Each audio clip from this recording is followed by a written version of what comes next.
Lot of things. तो सबसे पहले मैं आज की क्लास स्टार्ट करूं उससे पहले तो मुझे ये चाहिए होगा हम थे कहाँ, हम क्या डिस्कस कर रहे थे और अब हमें आगे कहाँ जाना है। Let's connect. ठीक है, कुछ एक दो लोग अभी नए भी आए हैं आज, तो उनकी भी कनेक्टिविटी इसी से बनेगी।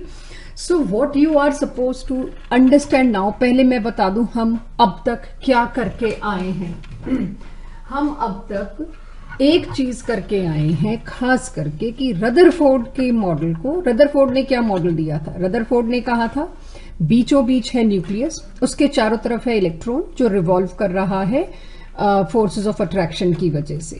इसको हमने डिस्कार्ड कर दिया था, किसकी वजह से? मैक्सवेल थ्योरी की वजह से। और उसके बाद हमने स्पेक्ट्रम पढ़ा था। स्पेक्ट्रम में भी रदरफोर्ड, लास्ट क्लास में हम क्या कर रहे थे? हम स्पेक्ट्रम ही कर रहे थे। और Rutherford was not able to explain कि हाइड्रोजन के एक अकेले एटम के एमिशन की वजह से इतनी सारी अलग अलग कलर्स में लाइन क्यों आई। जो नए आए हैं आज, वंश आपको भी नहीं समझ आएगा, 2 मिनट बाद समझ आना शुरू होगा। जो जिन्होंने पिछली क्लास लगाई है उनको पता होगा, हमने स्पेक्ट्रम वगैरह सब करके देखा था कि हाइड्रोजन का स्पेक्ट्रम यानी उसका जो फिंगरप्रिंट है, वो जो हाइड्रोजन का स्पेक्ट्रम था रदरफोर्ड के पास हम लेके गए कि आप कहते थे कि जी एक इलेक्ट्रॉन घूम रहा है न्यूक्लियस में। वो इलेक्ट्रॉन का जब हमने रेडिएशंस दे के उसको उससे कुछ एमिट करवाया तो एमिशन स्पेक्ट्रम जो था उसमें कई कलर्स की अलग अलग दूर दूर अलग अलग वेवलेंथ हमको मिली। उसकी क्या वजह है? रदरफोर्ड को बिल्कुल कुछ नहीं पता लगा about spectrum. He was not able to explain spectrum. तो जब वो हाइड्रोजन एटम के बारे में सबूत जो हमारे पास आए उनको नहीं समझा पाए तो उनकी थ्योरी में कुछ तो गड़बड़ थी। तो अब हम किधर हैं? हम वहीं पहुंच गए जहां से शुरू हुए थे। स्ट्रक्चर ऑफ एटम क्या है?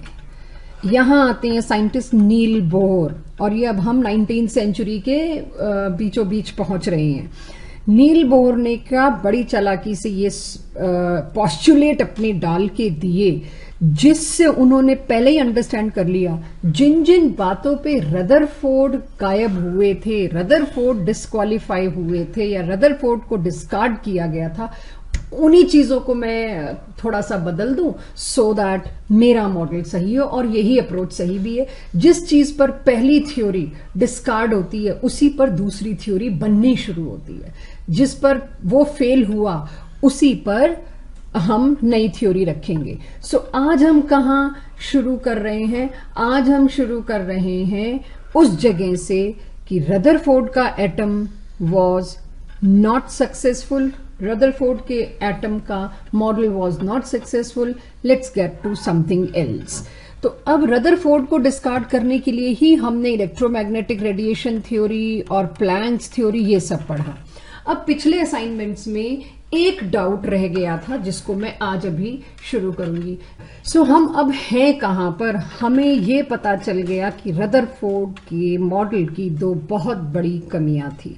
रदरफोर्ड ये नहीं बता पाया कि इलेक्ट्रॉन घूम कैसे रहा है। घूमने वाले इलेक्ट्रॉन की तो एनर्जी खत्म हो जानी चाहिए और धीरे धीरे धीरे कोलैप्स हो जाना चाहिए था। और दूसरी चीज, जो इलेक्ट्रॉन उसके अंदर था उसकी वजह से जो रेडिएशंस एमिट हो रही थी उसकी बहुत सारी लाइंस हमको अलग अलग मिली। Both of the things Rutherford failed. आज की क्लास और अगली क्लास, 2 क्लासेस के बाद आपको पता चलेगा how Bohr was successful, given Nobel prize. और अभी भी 10th तक आपको बोहर पढ़ाया जाता है। He was the only one two explain this spectrum and this not collapsing of atom. So Rutherford के मुकाबले आपको बोहर की कवरेज ज्यादा है। आज भी आप बोहर के हिसाब से कॉन्फ़िगरेशन बताते हो। मैं आज आपसे पूछती हूँ बच्चों, सोडियम की कॉन्फ़िगरेशन क्या है? आप बोलोगे 2, 8, 1, क्योंकि इसका एटॉमिक नंबर है 11। ये कॉन्फ़िगरेशन थी बोहर के हिसाब से, जो आज 20वीं सदी 21वीं सदी में भी हम बोहर की ही कॉन्फ़िगरेशन 10th क्लास के बच्चे को पढ़ाते हैं। तो बोहर के मॉडल को करने में हमें पूरे 2-3 दिन लगेंगे, लेकिन उसके बाद उसकी कमियां निकालेंगे। और इस चैप्टर के आखिरी सेट में अब हम मिड में आ गए हैं। इसी सोडियम की ये कॉन्फ़िगरेशन छोड़ के आप लोग मेरे को बताओगे 1s2, 2s2, 2p6, 3s1। ये है लेटेस्ट मॉडल जिस पे आपको जाना है। ये है वो मॉडल जो कब का हम छोड़ के आगे बढ़ चुके हैं। सो क्लास 10th तक ये, 11th में ये। तो आज ही से इसकी बारीकियां समझनी है ताकि फाइनली हम लेटेस्ट मॉडल पे जाएं। सो अब फिर से वहीं से शुरू होते हैं जी। रदरफोर्ड ने जो दिया उसकी गड़बड़ें थी, तो अब नया टॉपिक मैं शुरू कर रही हूं और वो नया टॉपिक मेरे पास क्या है, नील बोहर्स मॉडल। नील बोहर्स मॉडल की पॉस्टुलेट मैं अभी थोड़ी देर में लिखवाऊंगी, अभी आप नहीं लिख रहे, अभी आप सिर्फ सुन रहे हैं। सो नील बोहर की पॉस्टुलेट्स का क्या कहना था, नील बोहर ने क्या कहा। उन्होंने कहा अभी भी सही है, electrons move like planets around the sun, यानी ही again stuck to the same point which Rutherford was giving. Electron अभी भी न्यूक्लियस के चारों तरफ रिवॉल्व कर रहा है, जस्ट लाइक प्लैनेटरी सिस्टम। सन में जैसे एक प्लैनेट उससे जुड़ा हुआ है, वैसे यहां पर एक इलेक्ट्रॉन इससे जुड़ा हुआ है। और सर्कुलर पाथ्स में, स्पेसिफिक सर्कुलर पाथ्स में, जिसको बोहर ने पहली बार नाम दिया ऑर्बिट्स। इससे पहले ऑर्बिट नाम नहीं आया था, ये ऑर्बिट नाम बोहर लेकर आए थे। ऑर्बिट जो कि डिफरेंट लेवल्स होते हैं और अलग अलग ऑर्बिट्स होते हैं, उसमें इलेक्ट्रॉन्स रिवॉल्व कर रहे होते हैं। ऐसा कुछ हल्का फुल्का अभी ऊपर से बता रही हूं आपको, जो आपने क्लास 10th में पढ़ा। तो अब देखते हैं क्लास 10th में आपने बोहर क्या पढ़ा है, फिर आपको उसका डिटेल बताते हैं। क्लास 10th के हिसाब से बोहर ये था। आप अगर देखें तो बोहर का पॉस्टुलेट मैं अभी लिखवाऊंगी, अभी पॉस्टुलेट्स नहीं लिखने, अभी सिर्फ आपको ये समझना है बोहर क्या है। इलेक्ट्रॉन्स न्यूक्लियस के चारों तरफ ऑर्बिट्स में रिवॉल्व कर रहे हैं। ये ऑर्बिट बड़े स्पेसिफिक डिस्क्रीट दूर दूर होते हैं। किसी एक ऑर्बिट में एक fixed number of electron he revolve कर सकता है। पहले ऑर्बिट में जैसे आपको बताया गया होगा मैक्सिमम 2 रिवॉल्व कर सकते हैं, दूसरे ऑर्बिट में आपको बताया गया होगा मैक्सिमम 8 इलेक्ट्रॉन रिवॉल्व कर सकते हैं, तीसरे एक पे अभी फाइट आएगी, बात करेंगे। ये सारा जो आप पढ़ के हैं पहले मैं वो बता दूं, फिर नए पॉस्टुलेट्स लिखवाऊंगी। यानी electrons orbit the nucleus like planets orbit the sun. Bohr की पहली इंफॉर्मेशन तो वही थी जो रदरफोर्ड की थी, और उन्होंने बताया जो each orbit can hold only specific number of electrons, जैसे कि पोटेशियम। पोटेशियम की आपसे अगर पूछी जाए, पता नहीं क्लास 10th में आपने पोटेशियम की करी है कि नहीं, बट अब बता दूं, आप पहले ऑर्बिट में कितने इलेक्ट्रॉन डलवाते हैं, उसके अंदर 19 इसका एटॉमिक नंबर है 2, then it is 8। Third orbit में आपको ज्यादा करवाया नहीं गया। थर्ड ऑर्बिट में कितने इलेक्ट्रॉन्स होते हैं, जब तक थर्ड ऑर्बिट में आते हो आप मैक्सिमम 8 ही भर सकते हो, अनलेस एंड अनटिल उसके अगले वाले ऑर्बिट में 2 आ जाएं। तो अब अगर मैं देखूं 2 और 8 10 और फिर 8 18, एक बचा 19। तीसरे ऑर्बिट में पहले तो 8 ही भरे जाते हैं, जब चौथे में 2 आ जाते हैं उसके बाद वापस इसमें मैक्सिमम 18 तक भरा जा सकता है। लेकिन इस पे अभी आपको ज्यादा सिरदर्द लेने की जरूरत नहीं है, ये सिर्फ आपको अभी बोहर का पुराना बता रही है कि हर ऑर्बिट में एक specific number of electrons maximum भरा जा सकता है। पोटेशियम की अगर आपको क्लास 10th में करवाते तो ये, लेकिन मैक्सिमम पहले ऑर्बिट में कितने भर सकते हैं 2, दूसरे ऑर्बिट में कितने इलेक्ट्रॉन डाले जा सकते हैं 8, तीसरे ऑर्बिट में मैक्सिमम 18 एंड सो ऑन। अभी 4th 5th में आपसे नहीं करवा रही, लेकिन यस ये आपको क्लास 9th में बताया और उसके हिसाब से इलेक्ट्रॉनिक कॉन्फ़िगरेशंस करानी शुरू कर दी। But this is not the details of Bohr's at all. एक पॉइंट और आपको क्लास 10th में बताया था, electron fill orbits closest to the nucleus first, यानी जो ऑर्बिट न्यूक्लियस के ज्यादा नजदीक है इलेक्ट्रॉन पहले उसमें भरते हैं, फिर उसके बाद वाले में, फिर उसके बाद वाले में। ये हमेशा ध्यान रखिएगा। यस जगजोत, आप बोल भी सकते हो यार, आई वॉज मिसिंग यू, मैंने आवाज भी दी। हाँ, doesn't 18 come in 4th orbit.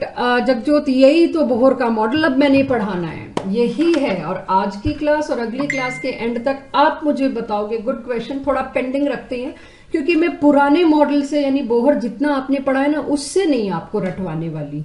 नया मॉडल जो बोहर आप पढ़ोगे अब, उसके बाद फॉर्मूला देंगे 2n², आपको पता भी होगा, तो आज की क्लास में अभी आएगी स्लाइड। सो फोर्थ ऑर्बिट में 18 आते हैं या नहीं आते, मैं अभी इसको मिस्ट्री छोड़ रही हूं। I am not taking it, you people are going to solve this mystery सून।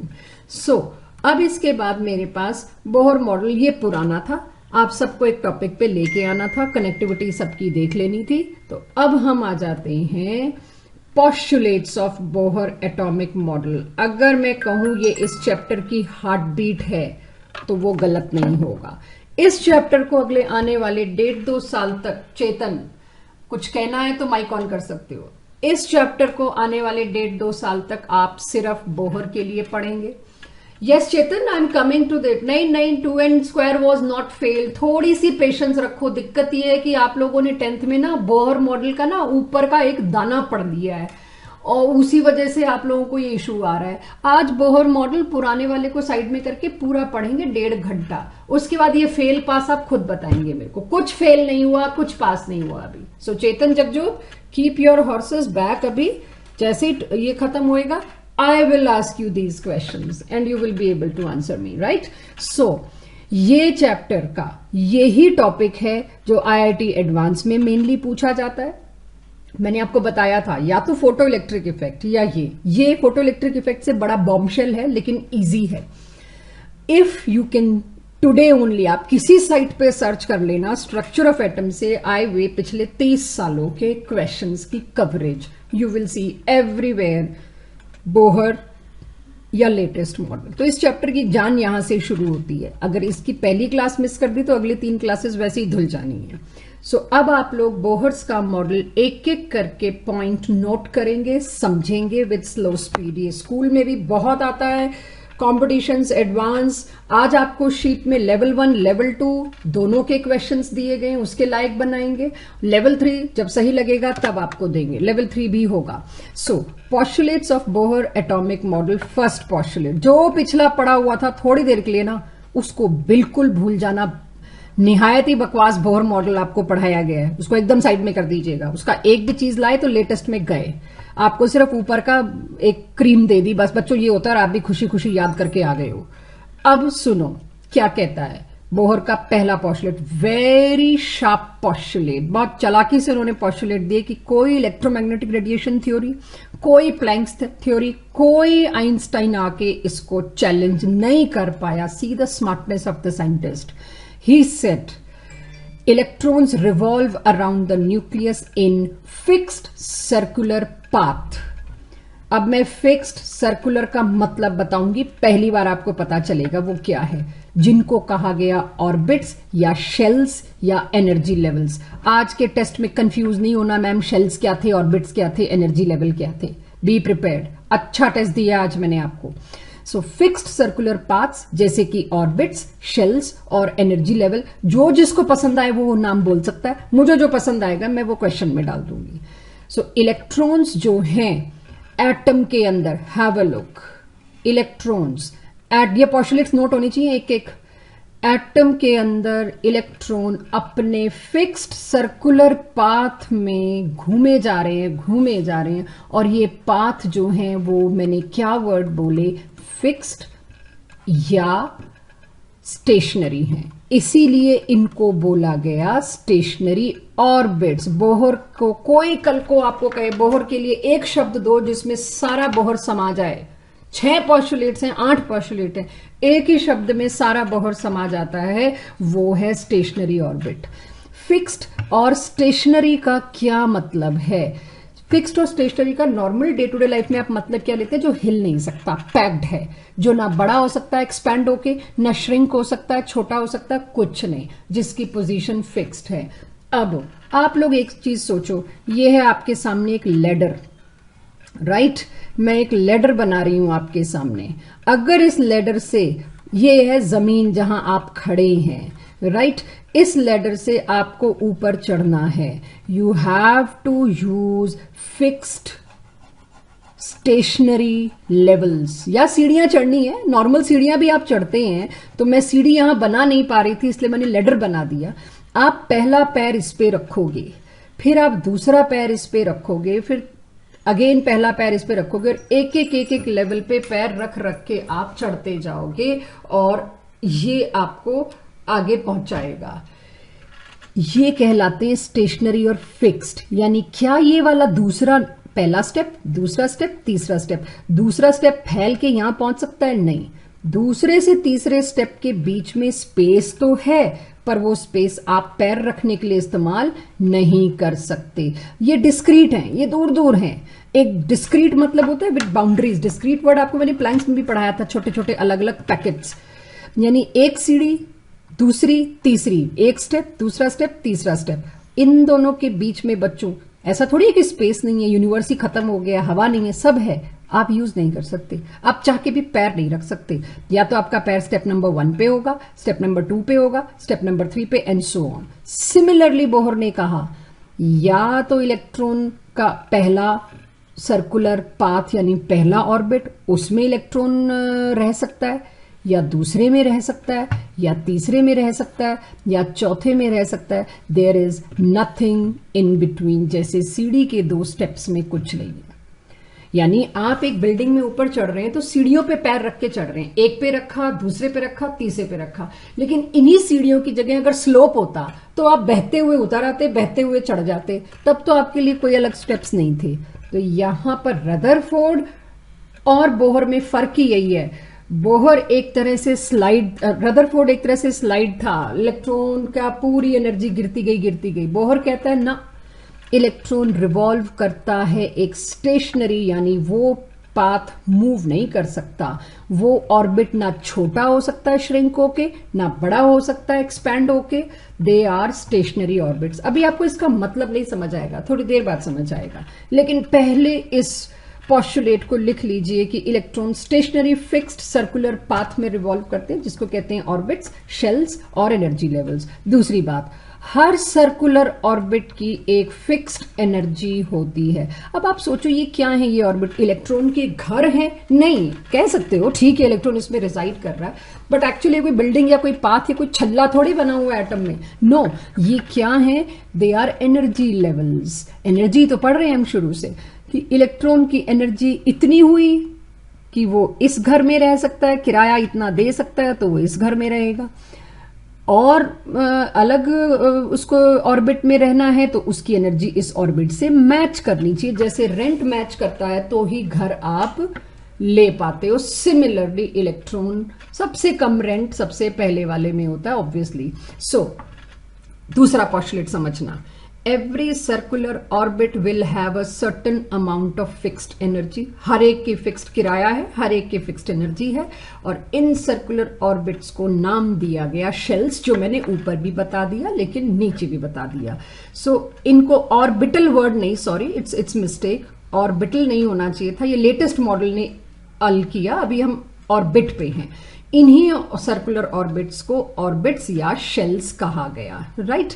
ये 2 पोस्टुलेट हुए। अब हम अगले पोस्टुलेट पे आते हैं, उसको ध्यान से समझना है। ये है मेन थिंग, न्यूटन के लॉ से भी साथ ये कोइंसाइड करता है। इलेक्ट्रॉन विल नॉट, रेड में किया है मैंने, कुछ मकसद होगा इसका। Electron will not radiate energy as long as they continue to revolve around the nucleus in a fixed orbit or shell। यानी जब तक इलेक्ट्रॉन, हैव अ लुक, जब तक इलेक्ट्रॉन किसी एक फिक्स्ड ऑर्बिट में रिवॉल्व कर रहा है, करता रहेगा जिंदगी भर, इनफाइनाइट टाइम तक। जब तक वो इस ऑर्बिट में रिवॉल्व कर रहा है वो कुछ एनर्जी रेडिएट नहीं कर सकता है। क्यों? रेडिएट करके जाएगा कहां? बीच में तो कुछ नहीं है, ये तो सबसे नीचे वाला लेवल है, बीच में है ही कुछ नहीं, ये तो पहला स्टेप है। तो अगर ये एनर्जी रेडिएट करता भी, कम करता है, जो भी है, बाहर फेंकता भी, यहां कुछ है ही नहीं न्यूक्लियस और इलेक्ट्रॉन के बीच, there is nothing in between. ये पहला स्टेप था, पहली फिक्स्ड एनर्जी थी, पहला शेल था जिसमें इलेक्ट्रॉन रहना अलाउड है, उससे नीचे कुछ है ही नहीं। तो आप ये देखिए इलेक्ट्रॉन, ये उनका मेजर पोस्टुलेट था। इलेक्ट्रॉन एनर्जी रेडिएट ही नहीं कर सकता जब तक वो एक ऑर्बिट में है, वो घूमता रहेगा बिना किसी एक्सपेंडिचर के, वो एनर्जी रेडिएट करता ही नहीं है जब तक वो एक एनर्जी लेवल में है। अलग अलग एनर्जी लेवल्स को इंटीजर से डिनोट किया गया 1, 2, 3।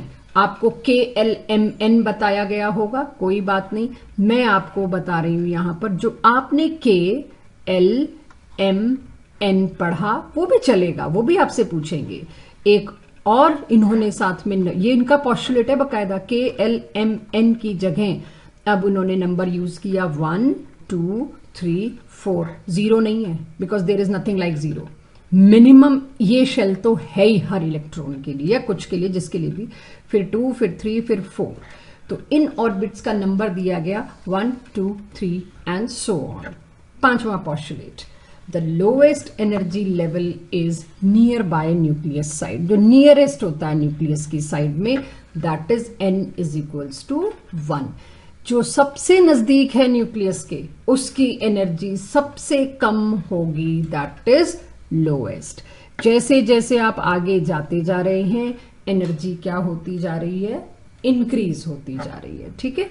द डिफरेंट एनर्जी लेवल्स और orbits are represented may be 1 2 3 4 और KLMN एनीथिंग। ये तीनों postulates with this diagram note करिए, फिर मैं आगे चलूं और इसको फिर अप्लाई भी करेंगे।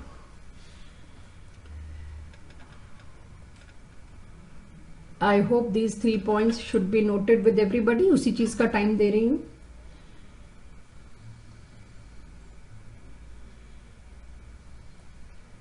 चेतन, ये 2n² बिल्कुल फेल नहीं हुआ था, ये आज हम कामयाब करेंगे, ठीक है।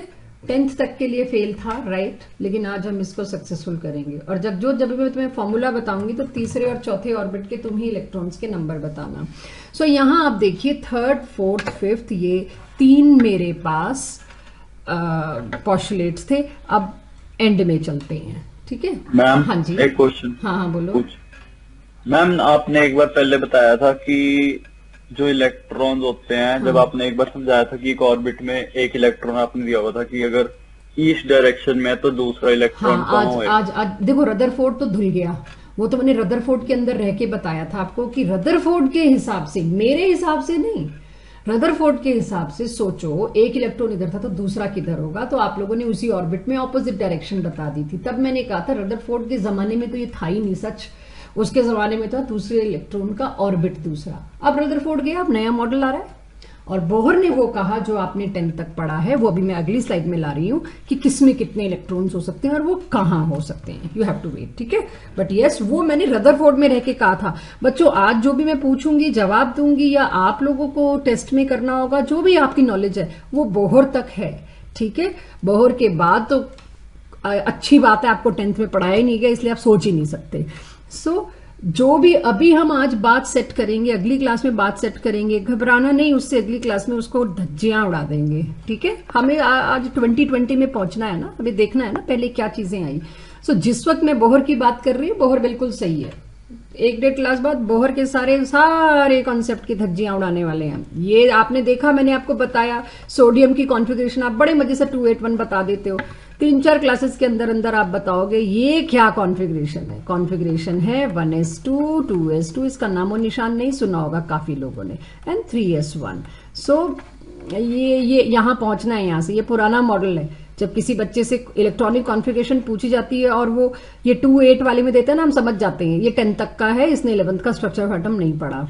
और जो ये दे देता है हमें समझ आ जाता है भाई पढ़ा लिखा है। सो यस, वो सारी चीजें आपके सामने अभी आएंगी, बट अभी इतना टाइम इनफ था, शायद आपने तीनों पॉस्टुलेट ढंग से नोट कर लिए। नाउ नेक्स्ट 6th 7th यही करने हैं आज, बस देखिएगा ध्यान से। द डिफरेंट एनर्जी लेवल्स और ऑर्बिट्स आर, वही वाला रिपीट किया है मैंने, बट एक छोटा सा डिफरेंस डाल दिया है। रिप्रेजेंटेड एज 1 2 3 4 और KLMN शेल्स।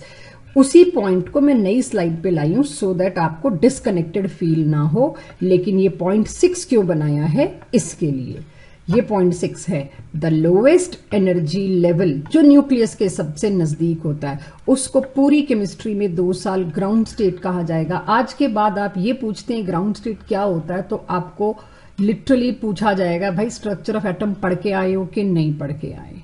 सो जो नियरेस्ट सबसे कम एनर्जी वाला लेवल होता है उसको कहा जाता है ग्राउंड स्टेट। सो अगर मैं आपको कहूं, ये मैं सोडियम बना रही हूं जिसमें ये लेवल नंबर 1, ये लेवल नंबर 2, ये लेवल नंबर 3, तो सबसे पहले इलेक्ट्रॉन्स किस में जाएंगे? अगर मैं आपसे पूछती हूँ आप कहते हो पहले ऑर्बिट में, it is not going to be a handsome answer. Handsome answer will be कि सबसे पहले इलेक्ट्रॉन्स मैम ग्राउंड स्टेट में जाएंगे। अब पहला ऑर्बिट नहीं बोलोगे, अब आप इसको क्या बोलोगे? Ground state. और यही बोहर ने बता दिया हर ऑर्बिट में आने वाले इलेक्ट्रॉन्स का मैक्सिमम नंबर इज 2n²। जब तक बोहर हम पढ़ रहे हैं तब तक ये गलत नहीं है। Rather you will be surprise to see latest model में भी ये कामयाब है, ये कभी फेल नहीं होगा। सो पहले ऑर्बिट में ग्राउंड स्टेट में मैक्सिमम कितने इलेक्ट्रॉन्स आ सकते हैं? 2n², where n is number of orbit. So देखें पहला ऑर्बिट 2, n की जगह क्या पुट करूं? 1², इट इज इक्वल्स टू 2। सो पहले ऑर्बिट में 2 इलेक्ट्रॉन्स आ जाते हैं। जैसे अभी यश ने पूछा उसके हिसाब से मैं दूसरा इलेक्ट्रॉन सबसे दूर ही बनाऊंगी, क्योंकि 2 नेगेटिव अलग होने चाहिए। लेटेस्ट मॉडल में इसको भी क्लियर कर देंगे। ये बहुत बड़ी लिमिटेशन थी बोहर की जो वो बता नहीं पाए, इसलिए आज मैं लिमिटेशन बात करके बोहर खराब नहीं कर सकती। दूसरे ऑर्बिट में 2 इंटू 2 का स्क्वायर, 2 का स्क्वायर इज 4 इंटू 2 इज 8। सो दूसरे ऑर्बिट में मैक्सिमम कितने इलेक्ट्रॉन्स डाले जा सकते हैं? 8। तीसरे ऑर्बिट में according to this formula Jagjot बताओ तीसरे ऑर्बिट में मैक्सिमम कितने इलेक्ट्रॉन्स डाले जा सकते हैं? 18, बिल्कुल सही, राइट। चौथे ऑर्बिट में कितने जगजोत? चेतन, एनीबडी ऑफ यू, चौथे में कितने इलेक्ट्रॉन्स डाल सकते हैं? हाँ जी, 32। और इसको कभी नहीं हम गलत करने वाले, टिल वी स्टडी केमिस्ट्री, ये कभी गलत नहीं है, ये बात बांध लेना, ठीक है। सो 2, 8, 18, 32 आगे वैसे वैसे बढ़ता जाएगा, आप जब देखेंगे थोड़ा और आगे जाके। सो ये ग्राउंड स्टेट क्लियर करने के लिए मैंने आपको कहा। अब एक बात और समझते हैं इस 6th पोस्टुलेट के लिए, उसके लिए मैं आपको समझाऊं उससे पहले 7th बता दूं, फिर एक फ्रेश स्लाइड पे 6th और 7th ओवरलैप करके समझेंगे। 7th पोस्टुलेट क्या है? The change in energy occurs. मान लो आप तो कह के आए अभी पीछे बोहर के हिसाब से ये न्यूक्लियस और ये इलेक्ट्रॉन इसके ग्राउंड स्टेट में, किसी भी एनर्जी स्टेट में, क्यों ग्राउंड, किसी भी एनर्जी स्टेट में रिवॉल्व कर रहा है, सपोज ग्राउंड स्टेट में रिवॉल्व कर रहा है। अब इसको आपने कहा शुरुआत में कि इलेक्ट्रॉन रिवॉल्व करे जा रहा है तब तक जब तक वो चाहे, और वो कोई एनर्जी रेडिएट नहीं करेगा, कुछ नहीं। लेकिन क्या हो अगर मैंने इसको बाहर से एनर्जी गिरा दी, इसके ऊपर एटमॉस्फेयर से गिर गई, सनलाइट है, कुछ भी है, अगर उस इलेक्ट्रॉन की एनर्जी बढ़ी, किसी भी वजह से बढ़ाई गई, खुद बढ़ी, तो इलेक्ट्रॉन को ये ऑर्बिट छोड़ के जाना पड़ेगा। अब वो इस ऑर्बिट में नहीं रह सकता है। इस बात को एक फ्रेश लाइट पे काफी लंबा डिस्कशन करना है मुझे, बस उससे पहले ये 7th पॉइंट आप नोट कर लीजिए। 6th और 7th को फिर ओपन करते हैं। The change in energy occurs when electron jump from one energy level to other, यानी एक एनर्जी लेवल छोड़ के जब दूसरे में जाना है तब इलेक्ट्रॉन को एनर्जी एब्जॉर्ब, इवॉल्व कुछ तो करनी पड़ेगी, क्योंकि अगले ऑर्बिट की एनर्जी कुछ और होगी। यानी कि इस बात को, इस पॉइंट को नोट कर लीजिए। अभी मैं बोल भी इसलिए नहीं रही हूं कशिश समय, क्योंकि मैं चाह रही हूं ये 7वां पॉइंट आप चुपचाप नोट करो और अगली स्लाइड में इस 7वें पॉइंट को समझो। कब एनर्जी एब्जॉर्ब होगी, कब इवॉल्व होगी, वो सारी बात अब मेरे को अगली स्लाइड में समझानी है। I want these postulates should be noted neatly.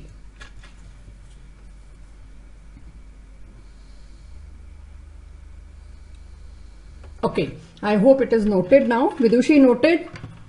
Chetan, Soham noted. Vansh noted. Perfect.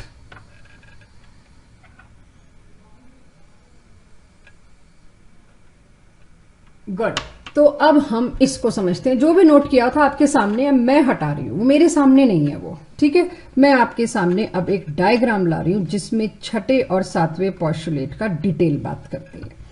बहुत ध्यान से सुनना इसको, फिर एक बड़ा इंटरेस्टिंग एग्जाम्पल रियल लाइफ से लाऊंगी आपके सामने। ये है आपका न्यूक्लियस, ये रहा पहला ऑर्बिट जिसमें इलेक्ट्रॉन की फिक्स एनर्जी है, वो अपनी लाइफ लॉन्ग उसमें रिवॉल्व किए जा रहा है। ये रहा दूसरा ऑर्बिट, ये रहा तीसरा orbit, and so on, n is equals to 1, 2 3। Suppose कोई इलेक्ट्रॉन तीसरे ऑर्बिट में रिवॉल्व कर रहा है, उसकी एक फिक्स्ड एनर्जी है, वो उसकी एनर्जी फिक्स्ड है, वो ना इसमें लूज कर रहा है ना इसमें गेन कर रहा है। But if electron loses energy, अगर ये इलेक्ट्रॉन एनर्जी लूज करेगा, लूज करने का मतलब क्या है, एनर्जी एमिट करेगा बाहर, एनर्जी बाहर एमिट करेगा। एनर्जी किस फॉर्म में एमिट होती है, रेडिएशन की फॉर्म में। और हमें पता है वंश, रेडिएशन के एक पैकेट की एनर्जी होती है h²। तो एक पैकेट की एनर्जी आ गई, मतलब रेडिएशन की एनर्जी का मुझे आइडिया लग गया। आई एम टॉकिंग अबाउट एक इलेक्ट्रॉन एट ए टाइम। बाकी लोग एट ए टाइम, आप लोग जानते हैं, एक ही फोटोन एब्जॉर्ब होता है या एक ही फोटोन इवॉल्व होता है, एक ही क्वांटम आता है। From where does this energy come? Jagjot wait आएगा आपके सामने। सो ये जो इलेक्ट्रॉन था जो हायर एनर्जी ऑर्बिट में रिवॉल्व कर रहा था, आप जानते हैं सबसे कम किसकी होती है, ग्राउंड स्टेट की। GR लिख दिया, सबसे कम एनर्जी इसकी, फिर इसकी ज्यादा, इसकी थोड़ी ज्यादा, ज्यादा ज्यादा ज्यादा, जैसे जैसे आप दूर जाते जा रहे हो एनर्जी इंक्रीज होती जा रही है। जब कोई जगजोत हायर और एनर्जी ऑर्बिट में मूव कर रहा है, इफ और लूज करते हैं, कल तक अगली क्लास तक पता चलेगा क्यों लूज करते हैं, क्यों पेट में दर्द हो रहा है इनके, वो अगली क्लास तक देखोगे आप। बट अभी पहले पोस्टुलेट समझने हैं। इसमें बहुत क्यूरोसिटीज आएंगी बच्चों, बहुत रोकना पड़ेगा मुझे एक और क्लास के लिए, बट इट्स सो इंटरेस्टिंग। अगर 2 लेक्चर हो गए, you will be like wow, ये कुछ आया मजेदार। तो थोड़ा सा सुनना। इलेक्ट्रॉन जब इस ऑर्बिट में रिवॉल्व कर रहा है, और अगर if it loses energy lose करेगा तो एनर्जी कम हो जाएगी, कम हो जाएगी तो क्या होगा, इसको कम एनर्जी वाले ऑर्बिट में पहुंचना पड़ेगा, अपना ऑर्बिट छोड़ना पड़ेगा, क्योंकि ये कह के आया है बोहर हमको, जब तक वो अपने ऑर्बिट में it can not radiate, emission और कुछ भी कहिए, ये एनर्जी एमिट नहीं कर सकता, रेडिएट नहीं कर सकता। अगर इसने एनर्जी एमिट करी, रेडिएट करी, बाहर फेंकी, तो इसकी एनर्जी कम हुई। एनर्जी कम हुई तो इसको लो एनर्जी ऑर्बिट में शिफ्ट करना पड़ा। वो एनर्जी जो एमिट हुई वो फोटोन्स की फॉर्म में एमिट हुई, उसको हम अगली क्लास में लेके जाएंगे, आज बात नहीं करेंगे। नाउ ये जो हम समझना चाह रहे थे बोहर का कहना, मैं आप लोगों से पूछ रही हूं। मेरा एक सेंटेंस है, उस सेंटेंस में मैं एक वर्ड गलत बोलूंगी, आप लोगों को वो वर्ड पकड़ना है, चैट बॉक्स में टाइप करना है। लिसन केयरफुली, क्योंकि मेरे को 2 बार बोलना पड़ गया तो आप मेरी चोरी पकड़ लोगे। मैं एक ही बार बोलूंगी, आपको वो चोरी पकड़नी है।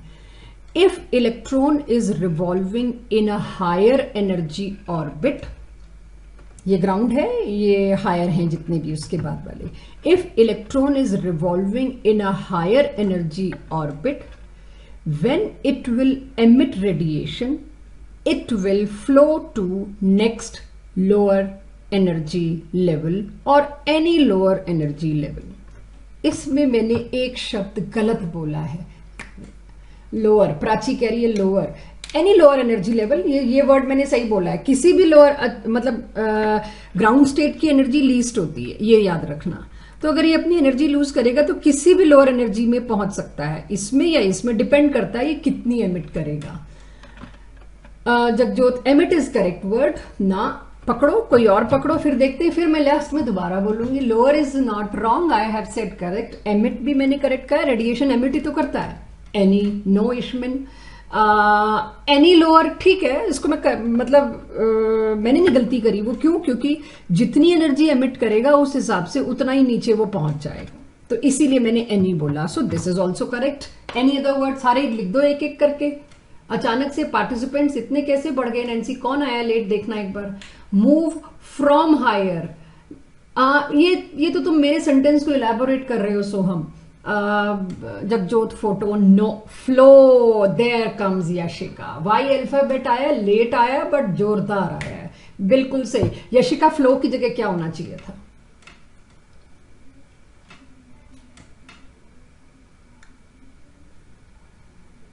Jump, that's the thing I wanted Yashika. Impressed, I am impressed. So बच्चों, जब अब मैंने कहां फंसाया आपको? मैंने यहां फंसाया, आपको शुरू में बता दिया, ये सीढ़ी के पैर रखने के स्टेप्स हैं। इलेक्ट्रॉन या तो इस लेवल में रह सकता है या इसमें रह सकता है या इसमें रह सकता है, इसके बीच में कुछ नहीं है जो इलेक्ट्रॉन पैर भी रख सके, आप पैर भी रख सको। स्लाइड पे तो आप फ्लो करते हो, बट सीढ़ियों में आप फ्लो थोड़ी करते हो, सीढ़ियों में तो आप जंप करते हो। सो इलेक्ट्रॉन विल फ्लो बोल दिया था मैंने, इलेक्ट्रॉन फ्लो कैसे कर सकता है, बीच में है ही कुछ नहीं, यही मैंने आपको ट्रैप किया। Electron will jump, this was wrong thing which I said intentionally and you picked it. So अब छठे और सातवें पॉस्टुलेट को फिर से समझते हैं, इसका कहना क्या था। अभी मैं इस फ्लो और जंप को डिटेल में लूंगी, बट धीरे धीरे। इसका कहना यह था कि इलेक्ट्रॉन किसी भी ऑर्बिट में जब तक घूम रहा है, उसकी एनर्जी को कुछ नहीं फर्क पड़ने वाला। बट अगर किसी वजह से उसने एनर्जी एमिट की, ये क्वेश्चन अभी मैं नहीं एंटरटेन कर पाऊंगी कि एनर्जी क्यों एमिट करी, भूल जाइए। If it emitted energy, this electron will go to lower energy level, will jump to lower energy level. अगर ज्यादा एनर्जी लूज कर सकता है, करेगा, आगे आप देखोगे, तो it will directly go to this. So jump कितना भी बड़ा हो सकता है, ये आपके ऊपर डिपेंड करता है। आप सीढ़ी चढ़ते वक्त 4 स्टेप उछल सकते हो कि 5 के सिर्फ, तो that depends on person to person. So that depends on energy का एमिशन, इलेक्ट्रॉन की मर्जी है। प्रोबेबिलिटी निकालेंगे हम कितने इलेक्ट्रॉन क्या कर सकते हैं, वो मर्जी है, लेकिन कर सकते हैं। अब दूसरा एक सेंटेंस बोल रही हूं, उसमें एक वर्ड मिस करूंगी, फिल अप। वो वर्ड आपने भरना है, टाइप करना है। यशिका आपकी बार, आप नहीं, बाकी लोग। Now suppose a electron which is moving in orbit number 2 and if it absorb energy. वंश कोशिश करना, यश कोशिश करना। Suppose if it absorb energy, energy के लिए आप लोग जानते हैं, अब हम एच न्यू लिखते हैं, energy is h nu, nothing else. So if this electron force to absorb energy, where will it go? It will jump to dash. Yes Jagjot, Chetan, Yash Yash Yash Yash, higher energy level. Yash क्या कर रहे हो? 4वीं, बिल्कुल सही। वंश, नेक्स्ट शेल, कौन सा नेक्स्ट शेल, पहले वाला कि बाद वाला? ग्राउंड स्टेट, ये आई ना बात। 4वीं वॉज ऑल्सो करेक्ट। 1, मुझे ग्राउंड लेवल चाहिए था, बिल्कुल सही खुशी, बिल्कुल सही सोहम, परफेक्ट। सो अब दोबारा सुनो, मैंने क्या कहा था वंश? मैंने कहा था इस इलेक्ट्रॉन को जो ऑर्बिट नंबर 2 में मूव कर रहा है, if it is force to absorb energy, it will go to where? तो आप सब लोग मेरे को ग्राउंड लेवल दे रहे हैं और मेरे अप्रिशिएट करने के चक्कर में और लोग भी ग्राउंड लेवल ले रहे हैं। भाई एक ही ने सही जवाब दिया है मेरे को, वो है वंश, जो आज पहली बार क्लास में घुसा है। आई थिंक नेक्स्ट शेल या हायर एनर्जी लेवल जो बोला, जिनने भी बोला उन्होंने ही सही जवाब दिया। आप सुन क्यों नहीं रहे? मैंने एनर्जी एब्जॉर्ब कराई है आपके, तो आप लोगों ने नीचे क्यों भेज दिया उसको? एनर्जी एब्जॉर्ब हुई तो हायर लेवल पे जाएगा ना। क्यों भूल रहे हो? ये इंक्रीजिंग एनर्जी में है, इसकी लीस्ट है, इसके पास एनर्जी जितनी थी। अब Bhavneet, ground level is wrong. Soham, Kashish, सब देख लो, जिन्होंने नेक्स्ट शेल बोला या हायर बोला, एक वंश का मैंने पढ़ा, वो सही थे, बाकी सब लोग गलत थे। तो मैंने यही तो कहा था यार, गड़बड़ करेंगे। अभी सुनना, ठीक है? मैं क्या कह रही हूं, इलेक्ट्रॉन अगर किसी लेवल में घूम रहा था, सारी जिंदगी घूम रहा था, कुछ नहीं होगा उसको जब तक वो अपने लेवल में है, स्टेशनरी है ये लेवल। लेकिन अगर इसके ऊपर सनलाइट हिट हुई, आपने ग्रीन कलर की लाइट हिट करी, तो ये वाला इलेक्ट्रॉन एनर्जी एब्जॉर्ब करके हायर लेवल में जंप कर जाएगा। हो सकता है यश में भी मैंने गलत पढ़ा होगा, आई एम सॉरी, हो सकता है इतनी एनर्जी एब्जॉर्ब की हो कि तीसरे लेवल तक जाए। ये था लेवल 1, ये था लेवल 2, ये था लेवल 3। हो सकता है आपने इतना तगड़ा शॉट दिया कि ये सीधे 6th लेवल पे जाए। डिपेंड्स कितनी एनर्जी मिली, कितनी एब्जॉर्ब करी, कुछ भी हो सकता है। यानी कि अब मैं इस बात को यहां लिख सकती हूं कि अगर एनर्जी एब्जॉर्ब होगी, इलेक्ट्रॉन हायर ऑर्बिट्स में जंप करेगा। एनर्जी अगर इवॉल्व होगी, इलेक्ट्रॉन लोअर ऑर्बिट्स की तरफ जाएगा। डिपेंड करता है कितनी इवॉल्व हुई। अगर मैक्सिमम इवॉल्व हो गई तो सबसे छोटे एनर्जी लेवल यानी कि ग्राउंड स्टेट पे चला जाएगा, उससे नीचे कुछ भी नहीं है।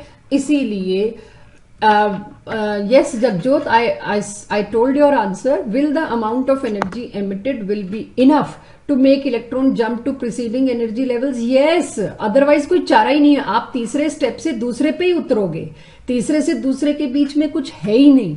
तो जब वो इलेक्ट्रॉन एनर्जी एमिट करेगा तो उतनी ही करेगा कि कोई लेवल पे तो उसको पैर रखने को मिले, बिकॉज देर इज नथिंग। मैं अभी इसका आपको क्लियर करती हूँ जगजोत, थोड़ा सा वेट करो। यस, आप बार बार एक चीज पूछ रहे हो, अभी आपको समझ आएगा। अभी एज्यूम कर रहे हैं, मानो इस बात को, ठीक है। सो एनर्जी एब्जॉर्ब करके वो हायर पे जाएगा, एनर्जी इवॉल्व करके वो लोअर पे जाएगा। अब जो डाउट जगजोत का बार बार आ रहा है उसको जरा लेते हैं। वो जगजोत ना भी पूछता तो भी मैंने लेना था। आप लोगों ने कभी भी लाइफ में अगर टैक्सी में ट्रेवल किया है, सीढ़ी वाले के बजाय टैक्सी का एग्जाम्पल लेते हैं। टैक्सी में अगर आपने ट्रेवल किया है तो हमें दो तरह के मीटर दिखते हैं। बड़ा प्यारा एग्जाम्पल है, ध्यान से देखना। एक तो होता है स्पीड का मीटर, जो आपकी कार में भी होता है। और स्पीड के मीटर में क्या होता है, एक निडल है जो स्पीडोमीटर लगातार दिखाती रहती है। हाँ जी, आपकी स्पीड अभी 30 थी, डिजिटल होगी तो 31-32 पॉइंट्स में भी आ जाता है। तो ये कॉन्टिन्यूसली आपकी स्पीड बढ़ती घटती दिखाती रहती है। ये तो सबकी गाड़ियों में होता है, भूल जाओ।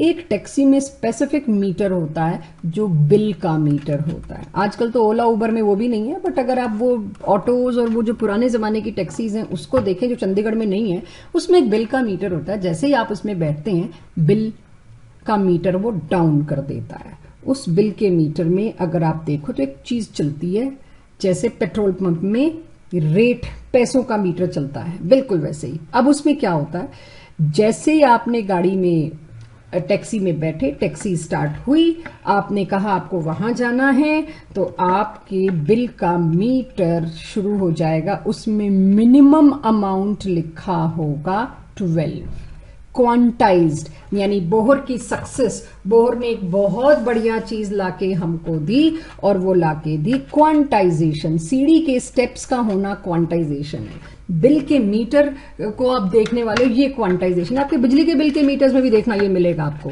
ये थी जी सरकार से क्वांटाइज्ड सील बिल के मीटर मिलते हैं। किसी की मर्जी नहीं है कि वो क्या लगा ले। गवर्नमेंट ने रूल फिक्स कर रखा है, 12 रुपए 1 किलोमीटर के पैसे हैं। आप जैसे ही बैठे मिनिमम आपको 12 देने पड़ेंगे, चाहे मीटर स्टार्ट होते ही आप कह दो मुझे उतरना है। यानी 12 रुपए तो मिनिमम आपको देने पड़ेंगे। यानी इलेक्ट्रॉन की मिनिमम एनर्जी तो इतनी ही होगी, इससे नीचे कुछ है ही नहीं। इसका मतलब ये थोड़ी कि मेरे पास 10 रुपए नहीं थे, 5 रुपए नहीं थे, बट इट्स क्वांटाइज्ड। मीटर क्या कह रहा है, मीटर कह रहा है जी 12 तो देने पड़ेंगे। टैक्सी स्टार्ट हो गई, 12 देने पड़ेंगे, डन। यानी ये सबसे छोटे लेवल की जो एनर्जी थी वो तो होगी ही होगी, उससे कम कुछ पॉसिबल ही नहीं है।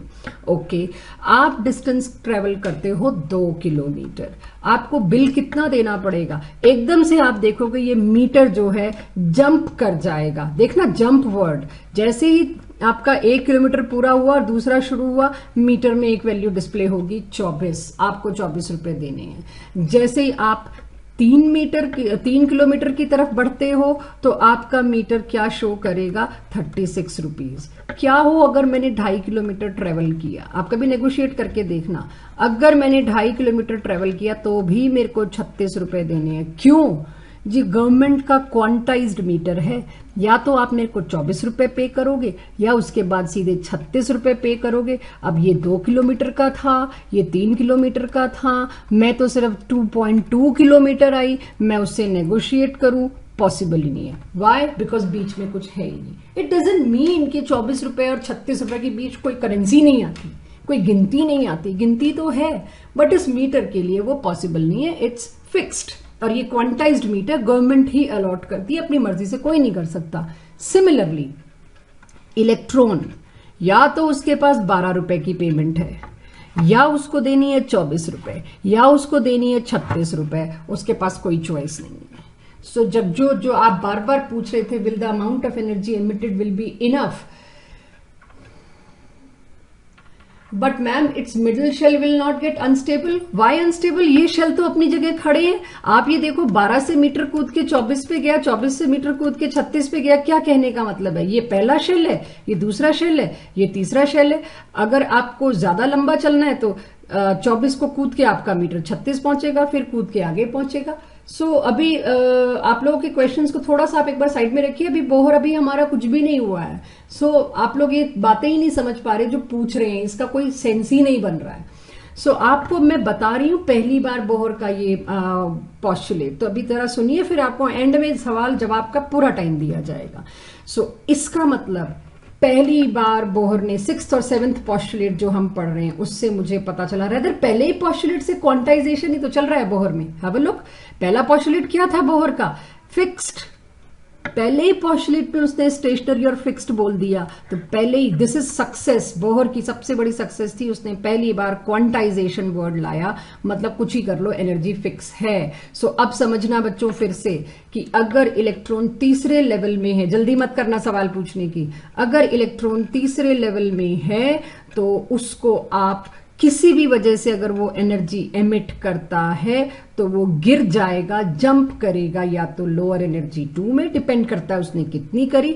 इससे कम वो कर ही नहीं सकता जगजोत। आप ये कह रहे हो ना बीच में कहीं, क्या वो इनफ एनर्जी एमिट करेगा? वो एनर्जी एमिट करेगा तो इतनी ही करेगा, नहीं तो नहीं करेगा, या और नीचे भी गिर सकता है, एनी लेवल, जितना नीचे पॉसिबल। बट सबसे नीचे कौन सी वैल्यू है? n=1, उससे नीचे कुछ भी नहीं। So good questions Chetan and Jagjot, but और धीरे धीरे आगे बढ़ते जाएंगे, आपके क्वेश्चंस सेटिस्फाई होते जाएंगे।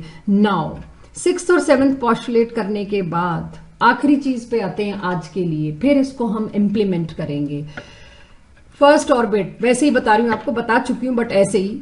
फर्स्ट ऑर्बिट में यानी के शेल में कितने इलेक्ट्रॉन्स? 2। सेकंड में कितने मैक्सिमम? 8। थर्ड में कितने मैक्सिमम?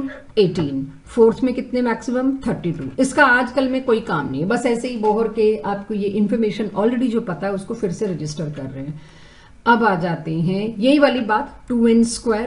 आप लोगों ने पहले पूछ डाली इसलिए मुझे पहले बतानी पड़ी, बट मेरे हिसाब से ये आज के चैप्टर में इस वक्त आना था 2n² वाला, बट आप लोगों ने पूछा इसीलिए I had to take it early. So 2n² वाली बात हम ऑलरेडी कर आए। अब आ जाती है बात सक्सेस। अब मुझे देखनी है बोहर की सक्सेस। सो बोहर की सक्सेस देख रहे हैं बच्चों, ये अलग से नोट होता है। बोहर की सक्सेस क्या है? सबसे पहली सक्सेस, बोहर इंट्रोड्यूस क्वांटाइजेशन का फिनोमेना पहली बार, right? Bohr's concept was quantization which was his major success. क्या सक्सेस हो गई इसमें? ऐसा क्या हो गया जो रदरफोर्ड नहीं बता पा रहा था? अब समझो रदरफोर्ड को क्यों बेचारे को हमने डिस्कार्ड कर दिया। हमने कहा रदरफोर्ड को कि ये न्यूक्लियस है, ये इलेक्ट्रॉन है, ये चारों तरफ रिवॉल्व कर रहा है, धीरे धीरे अब इसमें से रेडिएशन एमिट होंगी। रदरफोर्ड ने कहा हाँ होंगी भाई, इलेक्ट्रॉन जब चार्ज स्पीशीज है, मूव कर रहा है तो एमिट तो होंगी, और धीरे धीरे उसकी एनर्जी खत्म होती जाएगी, इट शुड कोलैप्स। यहां आई बोहर की सक्सेस। बोहर ने कहा न्यूक्लियस के चारों तरफ जो ऑर्बिट्स हैं अलग अलग, they are fixed, circular, stationary. ना उनका साइज छोटा हो सकता है ना उनका साइज बड़ा हो सकता है, मतलब ना उनकी एनर्जी कम हो सकती है ना उनकी एनर्जी ज्यादा हो सकती है। पहला पॉस्टुलेट ही बोहर ने क्या कह दिया, जब तक इलेक्ट्रॉन किसी एक ऑर्बिट में रिवॉल्व कर रहा है वो एनर्जी रेडिएट ही नहीं करेगा, कर लो क्या करते हो। तो ये उसने अपने मन से नहीं दिया।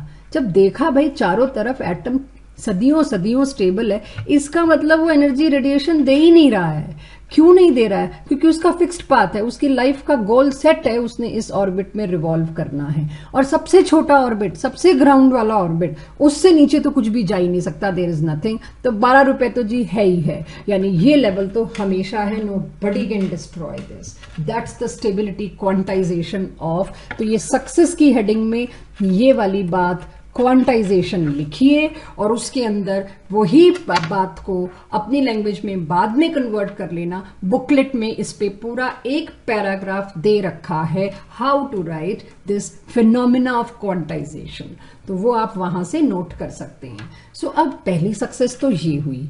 दूसरी सक्सेस क्या है? सिर्फ इतने पे ही हमने बोहर को 10th क्लास तक नहीं पढ़ा दिया आपको, या नोबेल प्राइज नहीं दिया। आज तक भी नील बोहर को हम यूज करते हैं। उनको क्या मेजर दूसरी सक्सेस मिली, उन्होंने हवा में नहीं कह दिया एनर्जी लेवल्स कुछ होते हैं और उनकी एनर्जी होती है। He actually gave us formula to calculate energy, यानी उन्होंने एनर्जी का एक्चुअली हमें फॉर्मूला दिया, और तो और डिफरेंट डिस्क्रीट ऑर्बिट्स के रेडियस का फॉर्मूला दिया। इमेजिन जब कुछ नहीं था हमारे पास। थर्ड थिंग, उन्होंने वेलोसिटी, किस वेलोसिटी से इलेक्ट्रॉन रिवॉल्व कर रहा है उसका भी फॉर्मूला दिया। अब सोचो आपके पास वेलोसिटी आ गई, रेडियस आ गया, फिर तो आप सरकमफ्रेंस और साइकिल्स पर मिनट पर सेकंड पता नहीं क्या क्या निकाल सकते हो। तो ये 3 formulas is success of Bohr. आज हमें बोहर की सक्सेस तक ही बात करनी है, बस अब फॉर्मूला दे रही हूँ, छोटे छोटे ट्रिकी न्यूमेरिकल्स ऑब्जेक्टिव आज आपके सामने लेके आई, वो डिस्कस करेंगे। सो सक्सेस पहली क्या थी? क्वांटाइजेशन। क्वांटाइजेशन को मैंने टैक्सीमीटर से समझाने की कोशिश करी या सीढ़ियों से समझाने की कोशिश करी। पहला स्टेप, दूसरा स्टेप, उसके बीच में कुछ नहीं है। पहले स्टेप से नीचे कुछ भी नहीं है। आपका पैर या तो पहले स्टेप पे आएगा, ठीक है, आपके अंदर एनर्जी ज्यादा है तो आप 4 स्टेप कूद भी सकते हो ऊपर, या आपको एकदम से नीचे जंप करना है, सीधे ग्राउंड पे आना है, तो आप चौथे 5वें स्टेप से सीधे 1 पे भी कूद सकते हो। और दूसरी सक्सेस, फॉर्मूलाज। ये तीनों फॉर्मूलाज जिसमें से न्यूमेरिकल टेस्ट में, टेस्ट का पार्ट बोहर पे ही है जिसमें सबसे ज्यादा इन फॉर्मूलाज पे न्यूमेरिकल है। उससे पहले मैं आप लोगों से एक क्वेश्चन पूछ रही हूँ, ये देखने के लिए कितने लोग सो गए, कितने लोग जाग रहे हैं, कितने मेरे साथ हैं। Charvi, Vidushi, Yashika, answer. Jagjot, I am coming to your question. इतना लंबा टाइप मत करो जगजोत, अब क्लास एंड होने वाली है, आराम से पूछना मेरे से, ठीक है? और ये तुम्हारे अच्छे क्वेश्चन है, आंसर माई क्वेश्चन। पहले जगजोत मेरे सवाल का जवाब देना आप लोग। ये मेरे पास एक बोहर का एटम है, मैंने थोड़ा सा ही डायग्राम बनाया है। इसके पहले ग्राउंड स्टेट, इसको क्या कहते हैं बच्चों? Ground state. अच्छा, इसको क्या बोलेंगे दूसरे और तीसरे को? Higher energy state. Higher energy states के लिए एक और वर्ड यूज होता है, एक्साइटेड स्टेट, जिसकी एनर्जी ज्यादा। तो ये तो हुई ग्राउंड स्टेट। ये कौन सी स्टेट हुई बच्चों? First excited state. बड़ा कंफ्यूज करेंगे हम आपको। जगजोत, मैं आऊंगी आपके इस पैराग्राफ वाले क्वेश्चन पे, बट पहले आप इधर आना।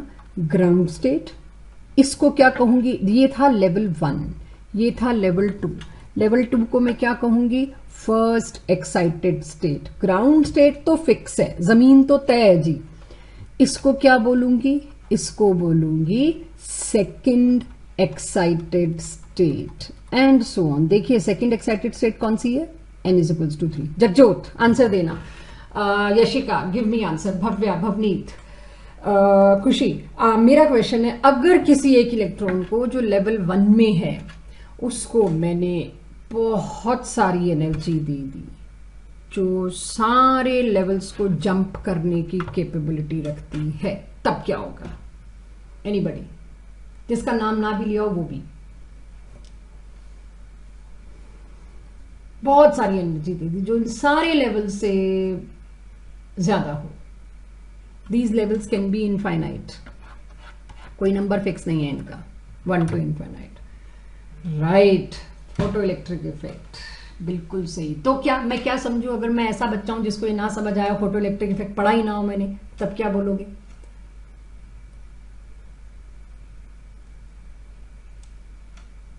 It will lose electron. Chetan, it will jump where? कहां जंप करेगा? ठीक है, इट विल जंप, इसमें क्या डाउट है, बट कहां जंप करेगा? मुझे तो वो चाहिए, कहां जाके लैंड करेगा ये? इट विल लूज इलेक्ट्रॉन, बिल्कुल सही Yashika. Jump outside the atom, perfect. कोई इसके लिए वर्ड आता है? सब सही कह रहे हो, it will lose electron, it will jump outside the atom, ठीक है, फोटो इलेक्ट्रिक इफेक्ट और अच्छा, लेकिन इसके लिए कुछ इस प्रोसेस के लिए कोई वर्ड आता है?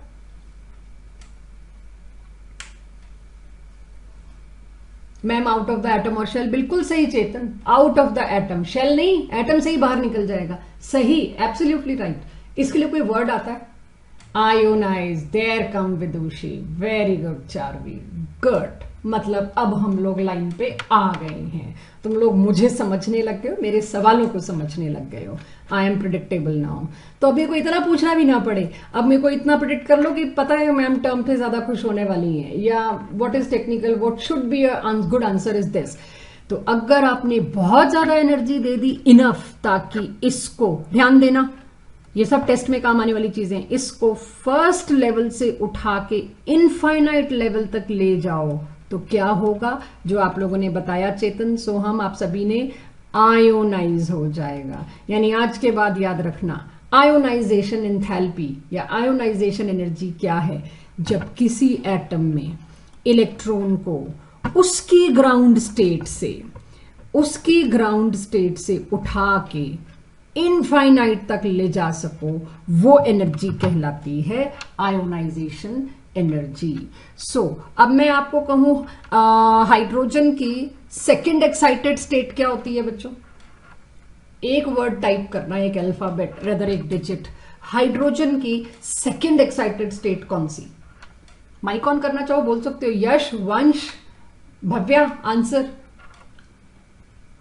ओ भाई किधर जा रहे हो चेतन, किधर? क्वेश्चन सुनो, क्वेश्चन है हाइड्रोजन की सेकंड एक्साइटेड स्टेट। ड्यूट्रियम किधर से आ गया? कुछ भी, शुक्र है अभी तुमने फिजिक्स मैथ्स की टर्म नहीं लिख दी कोई यहाँ पे, डिफरेंशिएशन इंटीग्रेशन। मैं क्या पूछ रही हूं, मैं पूछ रही हूं जगजोत किधर हो तुम? This is absolutely wrong. What I have asked you, listen please. मैंने पूछा है कि हाइड्रोजन एटम की सेकंड एक्साइटेड स्टेट कौन सी होगी? ग्राउंड स्टेट के not beats answer. I asked you, नहीं होती ये, और सही है यश, सही, खत्म, बात ही खत्म, डेड। ओ लो भाई कशिश, क्या हो गया है? अब सुनो, मैं आपसे पूछ रही हूं हाइड्रोजन एटम की सेकंड एक्साइटेड स्टेट। क्यों पूछा मैंने ये? क्योंकि मुझे पता था इसका जवाब आप लोग नहीं दे सकते, मुझे देखना था क्या वैरायटी आती है। There you go Manraj, perfect. अगर सामने होते तो एक चॉकलेट पकड़ाती इसके लिए, परफेक्ट। मैंने आपसे पूछा और मैं यही देख रही थी कौन इस बारीकी को पकड़ रहा है, और नहीं पकड़ रही तो नॉट टू माइंड, बट देखना है, हर बार कोई नया आ जाता है। So bang on Manraj Yashika today. So hydrogen atom की ग्राउंड स्टेट हुई लेवल 1, एक ही इलेक्ट्रॉन है, किसमें आएगा? मिनिमम एनर्जी वाले में, खाली है। दूसरा, तीसरा, अब कल को इसको एनर्जी मिली तो इसकी फर्स्ट एक्साइटेड स्टेट कौन सी हुई? मैंने पीछे वाले डायग्राम में लिखा है, it is its first excited state. इसी इलेक्ट्रॉन को आपने थोड़ी और ज्यादा एनर्जी दे दी तो it is second excited state. So first excited state, second excited state पहचाननी सीखो, राइट? सो हम यही मैंने पूछा था एक्साइटेड स्टेट कौन सी है, तो आंसर शुड बी 3 जैसा मनराज ने दिया। अब समझ आ गया होगा आपको। अब देना जवाब मेरे को फिर से ध्यान से। कार्बन के आखिरी इलेक्ट्रॉन, कार्बन का एटॉमिक नंबर होता है 6, कॉन्फ़िगरेशन होती है 2,4। कार्बन के आखिरी इलेक्ट्रॉन के लिए या लूजली बाउंड इलेक्ट्रॉन के लिए जो भी कहिए, सेकंड एक्साइटेड स्टेट कौन सी होगी?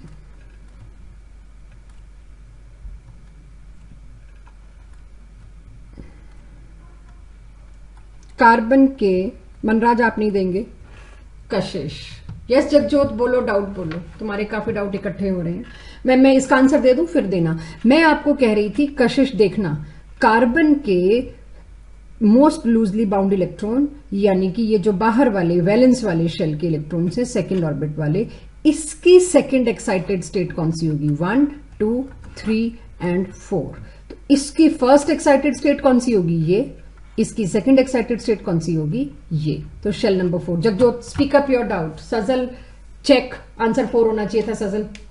3 क्यों? कार्बन का ये वाला बाहर वाले इलेक्ट्रॉन की बात कर रही हूं, तो first is this, second is this. Jagjot come up with your doubt, don't type, switch on the mic.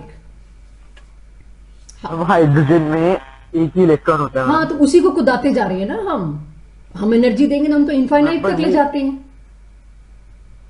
मतलब वो अगर उसके पास जब तक 2 इलेक्ट्रॉन्स नहीं होंगे तब तक वो अपनी शेल को छोड़ेगा क्यों? हम आगे ही जाएगा। ऐसा किसने कहा? बोहर ने ऐसा कहा कि जब तक उसके पास 2 इलेक्ट्रॉन नहीं है वो छोड़ेगा क्यों? ना, बोहर ने क्या कहा? बोहर ने तो कहा एक इलेक्ट्रॉन जब तक अपने ऑर्बिट में घूम रहा है उसको कुछ नहीं कर सकते आप, लेकिन जैसे ही आपने उसको एक्स्ट्रा एनर्जी दी, जितनी एनर्जी दी उस हिसाब से वो कूद के किसी भी हायर एनर्जी ऑर्बिट में चला जाएगा। डिपेंड करता है आपने कितनी एनर्जी दी। तो आपने अगर एनर्जी इतनी दी कि वो तीसरे लेवल तक पहुंचे तो वो तीसरे तक पहुंचेगा। आपने एनर्जी इतनी ज्यादा दे दी कि वो 10वें लेवल तक जाए तो 10वें तक भी जाएगा, 5वें तक भी जाएगा। और आपने बहुत ज्यादा एनर्जी दे दी तो वो इनफाइनाइट तक भी जाएगा। फिर इनफाइनाइट तक तो कभी जा ही ना पाता, इलेक्ट्रॉन इजेक्ट ही ना हो पाता, बट हो रहा है। ठीक है जगजोत? तो मैम उनके जो बाकी के नीचे वाले ऑर्बिट्स होंगे उनका क्या होएगा? भाई कूद गया ना, मेरे में ताकत थी, मैं पहली सीढ़ी से सीधे छठी पे पहुंच गई, वो वैसे के वैसे पड़े हैं, क्या प्रॉब्लम है? बिल्कुल सीढ़ी वाली बात है, बिल्कुल ठीक है। कोई इलेक्ट्रॉन नहीं है, आपने इलेक्ट्रॉन को एनर्जी दी, वो एनर्जी लेके जब आप इतने सारे एक्सपेरिमेंट पीछे देख आए, एनर्जी लेके एटम पूरा का पूरा उछल के बाहर आ गया सबको छोड़ के, फिर ऑर्बिट्स क्या है? आया ना इलेक्ट्रॉन, फोटो इलेक्ट्रिक इफेक्ट ने साबित किया ना कि इलेक्ट्रॉन बाहर आता है। तो बाहर कैसे आता है? एनर्जी रेडिएट कराई आपने, उसके ऊपर ग्रीन कलर की लाइट दी, उछल के इलेक्ट्रॉन बाहर आ गया, छोड़ा है ना सारे ऑर्बिट्स को पीछे। थोड़ी कम एनर्जी दी रेड लाइट से। अब सोचो, रेड लाइट की एनर्जी आप देते इस पे, जिसकी भी बात कर रहे हैं सोडियम पे, वो एनर्जी ज्यादा थी ही नहीं, इतनी थी कि शायद वो अपने तीसरे ऑर्बिट से कूद के छठे पे पहुंच पाया, 7वें पे पहुंच पाया, गिर गया वापस, क्योंकि एटम से बाहर नहीं निकल पाया। अभी गिरने वाली बात को मैं लाना नहीं चाह रही थी, इट्स टू अर्ली, एक दो स्लाइड्स और के बाद वो भी आएगी, बट अभी पहले इसको तो मैं समझा लूं, first excited state, second excited state क्या है। तो आप लोगों को लग रहा है वो बीच वाले ऑर्बिट्स का क्या हुआ? वो तो वैसे ही खाली थे, सिर्फ हाइड्रोजन के लिए सोचो, मत सोचो कार्बन के लिए, कार्बन ज्यादा हो गया। चलो, ये है हाइड्रोजन, इसका पहला ऑर्बिट। अभी मैंने पीछे बताया आप इसको एनर्जी दोगे, एनर्जी मिली इसको और बहुत ज्यादा दे दी, तो मैंने कहा ये तो चौथे पे भी चला जाएगा। छोड़ दिया इसने बीच के ऑर्बिट्स को खाली है। अब मेरे पास ये घर है, इसका रेंट 20 रुपए है, मैं इसको दे सकती हूँ, और एकदम से अगर मेरे पास प्रेशर आता है, पैसे आते हैं, मैं हायर में चली जाऊंगी। मेरे को 100 रुपए वाले में रहना है, मेरा नेचर ही नहीं रहा 40-60 का, क्योंकि मेरी पॉकेट में 100 रुपए आ गए। छोड़ दिया बीच वालों को, nothing wrong, and it happens, it is happening. So हम हाउ फॉर समझ में आ गया।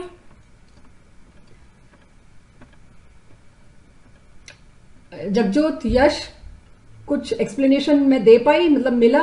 ठीक है, आपका मानने का चाहे मन ना करे, लेकिन होता ऐसे ही है। अभी धीरे धीरे जब आप इस बोहर को पूरा पढ़ लेंगे, you are going to love this model, कि कितनी टेक्निकलिटीज उसने सोची। सो अब अभी मुझे भी तसल्ली नहीं हुई है, अब मेरे सवाल का जवाब फिर से चाहिए मेरे को। हीलियम पॉजिटिव और हाइड्रोजन, इन दोनों के लिए बात कर रही हूं। हीलियम पॉजिटिव मतलब एक ही इलेक्ट्रॉन, हाइड्रोजन मतलब एक ही इलेक्ट्रॉन। तो मैं उसका डायग्राम ये बना रही हूं, दिस, एक इलेक्ट्रॉन, क्योंकि हमें पता है एक ही इलेक्ट्रॉन है तो उसकी ग्राउंड स्टेट तो यही होगी। हीलियम पॉजिटिव, हीलियम पॉजिटिव का मतलब क्या? उसका एटॉमिक नंबर होता है 2, उसमें से अगर पॉजिटिव चार्ज मतलब एक इलेक्ट्रॉन उड़ा दिया, तो अब उस बेचारे के पास भी तो एक ही इलेक्ट्रॉन बचा। तो यानी मैं यहां पे आपको आइसो इलेक्ट्रॉनिक स्पीशीज दे रही हूं, हीलियम, हाइड्रोजन पॉजिटिव या लिथियम 2 पॉजिटिव। उसमें भी नंबर ऑफ इलेक्ट्रॉन निकालते हैं, लिथियम का एटॉमिक नंबर 3 होता है, 2 इलेक्ट्रॉन उड़ा दिए तो उस बेचारे के पास भी एक ही इलेक्ट्रॉन रहा। तो तीनों के तीनों आइसो इलेक्ट्रॉनिक हैं, तीनों के तीनों में एक ही इलेक्ट्रॉन है, और ये एक इलेक्ट्रॉन की ग्राउंड स्टेट है लेवल नंबर 1। इसकी तीसरी एक्साइटेड स्टेट कौन सी होगी? ये तो है ग्राउंड स्टेट, इसको खबरदार जो एक्साइटेड स्टेट मान लिया। ये है इसकी फर्स्ट एक्साइटेड स्टेट, जो आप जानते हो, अब तक तो सेटल हो गई है ये बात। ये इसकी फर्स्ट एक्साइटेड स्टेट, ये इसकी सेकंड एक्साइटेड स्टेट, ये इसकी थर्ड एक्साइटेड स्टेट। तो अब आप ये समझो level 2, level 3, level 4 excited state कैसे बनती हैं। ठीक है, लेवल 4 आप लोगों ने सबने सही दे दिया, मैंने देखा ही नहीं, मैं पढ़ाने में गुम हो गई। सो अब अगर मैं आपको कहती हूं हाइड्रोजन या हीलियम पॉजिटिव या लिथियम 2 पॉजिटिव के इस एक इलेक्ट्रॉन को मैंने इनफ एनर्जी दी कि ये जंप करके 5वें में पहुंच जाए, एक्सेप्टेड, पहुंच जाएगा, बस उसको इतनी एनर्जी चाहिए होगी। यस, यही तो क्वांटाइजेशन का कॉन्सेप्ट है, पहुंच जाएगा। सो एक्साइटेड स्टेट्स भी पता लग गई आपको। तो पहली सक्सेस बोहर की हमने डिस्कस की, क्वांटाइजेशन। अब एक और चीज जो बीच में जगजोत ने पूछी भी थी, एक चीज देखना बच्चों, ये हाइड्रोजन, ये रहा उसका पहला इलेक्ट्रॉन ग्राउंड स्टेट में, इसको आपने एनर्जी दी बाहर से, ये जंप करके सपोज सेकंड एक्साइटेड स्टेट में पहुंच गया, लेवल 1, लेवल 2, लेवल 3, यहां पहुंच गया ये। लेकिन जब भी आप किसी चीज को नेचर में चारों तरफ देखते हैं, एनर्जी देते हैं, वो थोड़ी देर एक्साइटेड स्टेट में आता है, आपने अपने हाथों पैरों को एनर्जी दी, आप भागना शुरू हुए, आपकी एनर्जी, आपका हार्ट रेट सब बढ़ा। लेकिन थोड़ी देर बाद कुदरत क्या कहती है, कोई भी excited state, mentioning, I am categorically mentioning it, कोई भी एक्साइटेड स्टेट अगर आप देखोगे, कोई भी excited state is short lived, ज्यादा देर नहीं चल सकती, आप ज्यादा देर नहीं भाग सकते, आप थकोगे और आपको वापस अपनी ग्राउंड स्टेट पे बैठने आना पड़ेगा। जब तक, जैसे ही आपने इसको एनर्जी दी, इलेक्ट्रॉन ने ले ली, जंप करके तीसरे पे पहुंच गया, लेकिन जैसे ही वो तीसरे पे एनर्जी उसने एब्जॉर्ब की, h न्यू पहुंचा, वहां से फिर कुछ सेकंड्स के अंदर वापस ग्राउंड स्टेट पे लौट आएगा, उतनी ही एनर्जी बाहर एमिट करके। याद है black body radiation last class में पढ़ा था, कभी भी अब पढ़ रहे हैं कि हमने पहले एक ऑब्जेक्ट को हीट किया, करते गए, थोड़ी देर बाद जब वो गर्म हो गया, वो उसी हीट को रेडिएट कर रहा है, कब तक ले पाएगा एनर्जी को, उस एनर्जी को वापस रेडिएट करता है, इलेक्ट्रॉन वापस गिर के ग्राउंड में आते ही आते हैं। So I am fixing up now, I'm closing this Bohr model for today और coming to formulas, that is, जब एनर्जी एब्सॉर्ब कराओगे वो हायर ऑर्बिट में जाएगा, कुछ सेकंड्स रुकेगा, वापस लौट के उतनी ही एनर्जी एमिट करके फिर अपनी ग्राउंड स्टेट में आएगा। ग्राउंड स्टेट एक बार और डिफाइन कर दूं, किसी भी एटम में ग्राउंड स्टेट कौन सी होती है, उस इलेक्ट्रॉन को मिलने वाली lowest possible energy is ground state. जब तक हम बोहर बात कर रहे हैं, प्लीज इन 3 एटम्स को ही दिमाग में लाना, कोई कार्बन नाइट्रोजन नहीं। जब तक बोहर की बात हो रही है तब तक आप, लिथियम 2 पॉजिटिव सॉरी, तब तक आप इन्हीं तीनों के बारे में सोचेंगे। किसी और के बारे में सोचा तो गड़बड़ हो जाएगी, मैं जवाब नहीं दे पाऊंगी इस थ्योरी में रहते हुए। उसी के लिए हमें अगली थ्योरीज, लेटेस्ट मॉडल जो लास्ट है वो पढ़ना होगा। अब बोहर का आखिरी सक्सेस जो आज के लिए थी, द हेवीएस्ट टॉपिक, वो ये आता है। नॉट हेवीएस्ट एक्चुअली, आप लोगों ने एंजॉय किया इसको, अपने अच्छे क्वेश्चंस पूछे और आपने सही जवाब दिए as compare to last year batches. So I am pretty satisfied today. अब पहली सक्सेस बोहर की, उन्होंने हर ऑर्बिट का रेडियस दे दिया बच्चों। कमाल की बात, रेडियस का फॉर्मूला देखिए क्या है, उन्होंने रेडियस का फॉर्मूला दिया। मैं लिख रही हूं, आप भी मेरे साथ साथ लिख रहे हैं, ये तो चलो टाइप्ड है स्लाइड का, बट मैं आपको वैसे इसको प्रॉपर लिख के समझा रही हूं। 1913 में बोहर ने ये दिया, तो हम बहुत नजदीक हैं, अब 1913 में पहुंच गए हैं। रेडियस का फॉर्मूला उन्होंने क्या दिया, मेरे साथ साथ नोट करिएगा। रेडियस का फॉर्मूला उन्होंने दिया h² divided by 4π² me² into z, sorry, into z, और ऊपर एक और चीज n²। क्या क्या है ये, इतना लंबा चौड़ा मैंने फॉर्मूला लिख दिया। This z is nothing but atomic number, जो पहली क्लास में आपको बताया था, atomic number which is equal to number of protons. e charge of electron 1.6 into 10 to the power minus 19 coulombs. m mass of electron 9.1 into 9.31 या 13 जो भी था बच्चों, into 10 to the 9.1 into 10 to the power minus 31 kgs में सारी units ध्यान रखिएगा, SI में कर रही हूं। पाई आप जानते हैं 22/7 या 3.14। 4 is a integer, h Planck's constant, that is 6.6 into 10 to the power minus 34 joule second. What is this n जो मैंने आज आपको बताया? मुझे n बताइए बच्चों, एक वर्ड टाइप करके बता दीजिए या माइक ऑन करके बोल दीजिए। What is this n? Number. हाँ जी,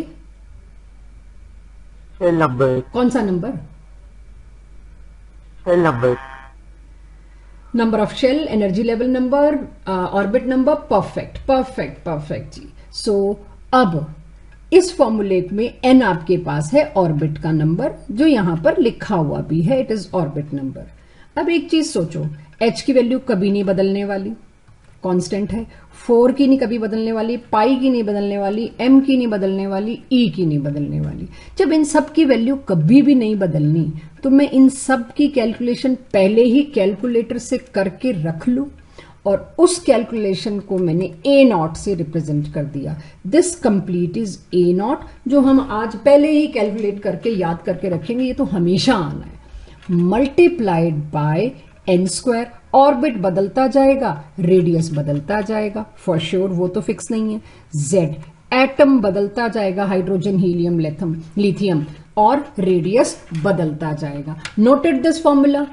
अब ये ए नॉट क्या था, ये ए नॉट भी तो कोई मेरे को बताए, ठीक है। जब तक ये ए नॉट नहीं पता चलेगा तब तक मैं कैसे जवाब दूं। अच्छा, ये चीज आपको ध्यान रखनी होगी, ये इस पूरे की यूनिट, अब मैं जो फॉर्मूला दूंगी हो सकता है उस पूरे की यूनिट एंगस्ट्रॉम हो सकता है उस पूरे की यूनिट नैनोमीटर हो सकता है उस पूरे की यूनिट मीटर्स हो। वो आपको खुद को अब समझ आ जाएगा जैसे हमने पिछली क्लासेस में बात करी है। सो पहले ये फॉर्मूला आप अच्छे से नोट करो। अब मैं आपको यूनिट्स नोट करा रही हूं वेरी क्विकली कि ये जो ए नॉट था, यानी ये जो पूरा हमने इतना प्लैंक्स एंड ऑल की जो वैल्यूज लिखनी है वो क्या लिखनी है उसको नोट करिए। I hope formula noted with everybody.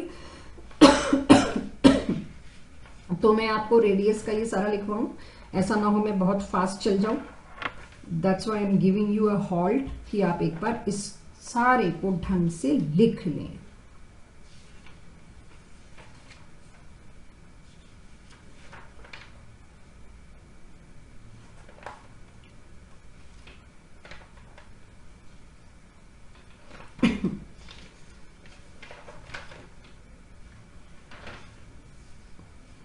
Noted हर चीज। चलो अब इस रेडियस को, इस ए नॉट की वैल्यू जो मैं बोल रही हूं आप लिखेंगे। मैं आपको लिख के भी दे रही हूं बट आप समझेंगे। मैं आपको दे रही हूं बच्चों पिकोमीटर्स में, पिको या नैनो कुछ ही समझ लो, मैं पिकोमीटर्स में दे रही हूं। दिस ए नॉट मतलब ये सारा कैलकुलेटेड, आपको सिर्फ वो याद रखना है। This a not is equals to 52.9 picometre, 52.9 picometre. So अगर अब आप इस ए नॉट को 52.9 पुट करेंगे तो बी प्रिपेयर्ड, रेडियस का आंसर पिकोमीटर में आएगा। फिर आपको जब मीटर में कन्वर्ट करना हो, जिसमें करना हो, कंफर्टेबली करिए।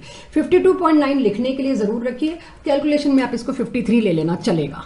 52.9 को कैलकुलेशन में 53 ले लेना, it is in picometer. So radius with 52.9 I am reporting picometers. If noted, मेरे को एक सवाल का जवाब दीजिए। कर लिया था नोट, कहीं मैंने जल्दी ना स्लाइड शिफ्ट कर ली हो तो एक बार और दिखा देती हूँ। This a not is 52.9 picometer, approximately 53। अब आ जाते हैं इस बोहर मॉडल के इस क्वेश्चन पर। बड़ा अच्छा क्वेश्चन है, देखो यहां चाहे ना देखो, जो मैं करवा रही हूं उसको देखो, उसमें ज्यादा मजा आएगा। ये तो मैंने रख दिया कि चलो आप लोगों को हैंडराइटिंग में इशू आया तो आप देख सकते हैं, इसको मत देखना, मजा खराब होगा। हाइड्रोजन के पहले ऑर्बिट का रेडियस मेरे से किसी ने पूछा, मैंने क्या किया, उठाया वो पीछे पेज वाला फॉर्मूला, R1 पहला ऑर्बिट, मतलब मैं पहले ऑर्बिट की बात कर रही हूं।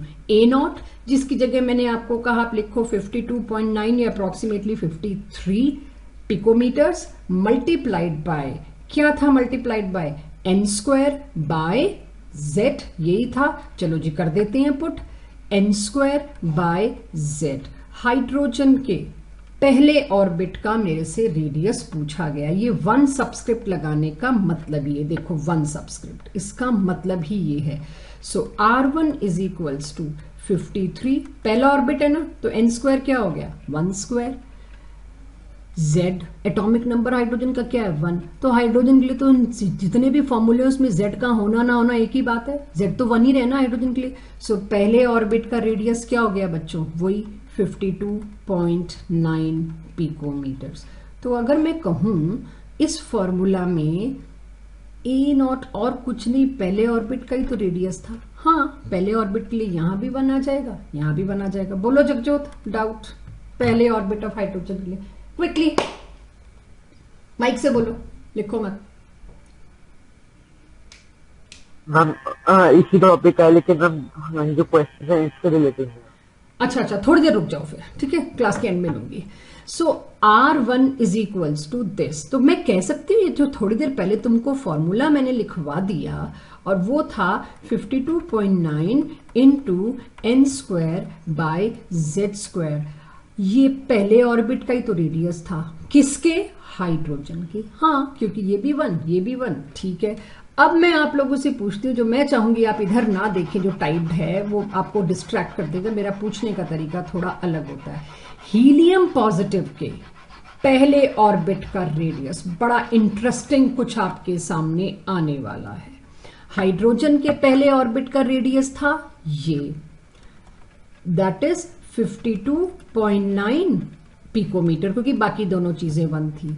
हीलियम पॉजिटिव के पहले ऑर्बिट का रेडियस निकालना है। चलो जी, करते हैं फॉर्मूला पुट। इसके भी पहले ऑर्बिट का 52.9, जिसको कैलकुलेशन में 53 कर लेना। हीलियम के लिए एन स्क्वायर, पहले ऑर्बिट का ही है तो जी वो तो एन स्क्वायर है 1 स्क्वायर, लेकिन हीलियम के लिए एटॉमिक नंबर क्या होता है बच्चों? मैं n square by z square कर रही हूं और आप लोग मुझे रोक भी नहीं रहे हो। फॉर्मूला है एन स्क्वायर बाय जेड। एक बार लिख दिया गलती से तो आप लोग ना परेशान हो जाओ, उसमें मैं तो करेक्ट कर लूंगी जी। हाँ जी, मुझे बताया नहीं किसी ने, हीलियम के लिए जेड कितना है? जेड माने atomic number 2। Yes yes yes, मेरा नेट स्लो है इसलिए मुझ तक, मतलब दूसरे वाले का 2, नीचे जेड स्क्वायर नहीं था 2 था। तो अब बड़ी अजीबोगरीब चीज जो आपने कभी सोची नहीं होगी, मुझे भी ये जब मैं पढ़ती थी 11th में ये नहीं पता था, इस तरह से कभी सोचा नहीं था, किसी ने बताया नहीं था, इसलिए मैं वो बहुत ध्यान रखती हूँ कि आपको पता चले। हीलियम के पहले ऑर्बिट का रेडियस, हाइड्रोजन के पहले ऑर्बिट का कितना आया था? 53 कर दूं, अब तो बहुत देर हो गई, 53 पिकोमीटर्स। हीलियम के पहले ऑर्बिट का एड्रेस रेडियस क्या आया है? 52.9। ये 1 स्क्वायर तो लिखना ना लिखना मजाक हो गया पहले ऑर्बिट के लिए, बाय 2, जस्ट उससे आधा, 53/2, यानी radius is inversely proportional to atomic number. इसका मतलब आज पहली बार भोर ने मुझे बताया, बेटा हाइड्रोजन के पहले ऑर्बिट का रेडियस ये था, तो हीलियम का पहला ऑर्बिट पिच का हुआ है, उसका रेडियस इससे जस्ट आधा है। और लॉजिकल है भाई, उसके पास प्रोटॉन ज्यादा है, खींच के रखेगा इलेक्ट्रॉन पास में, अपने पास जब खींचेगा तो उसका रेडियस आधा हो जाएगा ना। सो अब ये ध्यान रखना कि कल को आप ये सोचो नाइट्रोजन के भी पहले ऑर्बिट का रेडियस उतना ही होगा जितना हाइड्रोजन का है। नो, हालांकि मैं खुद अपनी बात से कॉन्ट्राडिक्ट कर रही हूं, हाइड्रोजन, हीलियम, लिथियम, बेरिलियम के अलावा कोई बात नहीं होगी आज, इतने आगे नहीं जाएंगे। सो रेडियस ये देखो, हीलियम के पहले ऑर्बिट का radius is half of A not. तो अब जब आपको जरूरत पड़ेगी आप दो एटम्स के रेडियसस को कंपेयर कर सकते हो किसी भी ऑर्बिट के रेडियस से। तो मेरी तसल्ली के लिए एक चीज कर लो बच्चों, हाइड्रोजन का दूसरा ऑर्बिट का रेडियस कैलकुलेट करने की जरूरत नहीं, बस बता देना कौन सा बड़ा कौन सा छोटा, और हीलियम पॉजिटिव के पहले ऑर्बिट का radius. No need to calculate, वो ए नॉट की टर्म्स में ही कर लो आप, चाहे 53 नहीं भी लिखोगे ए नॉट लिखोगे, ये तो पता चल जाएगा यू आर कंपेयरिंग व्हाट।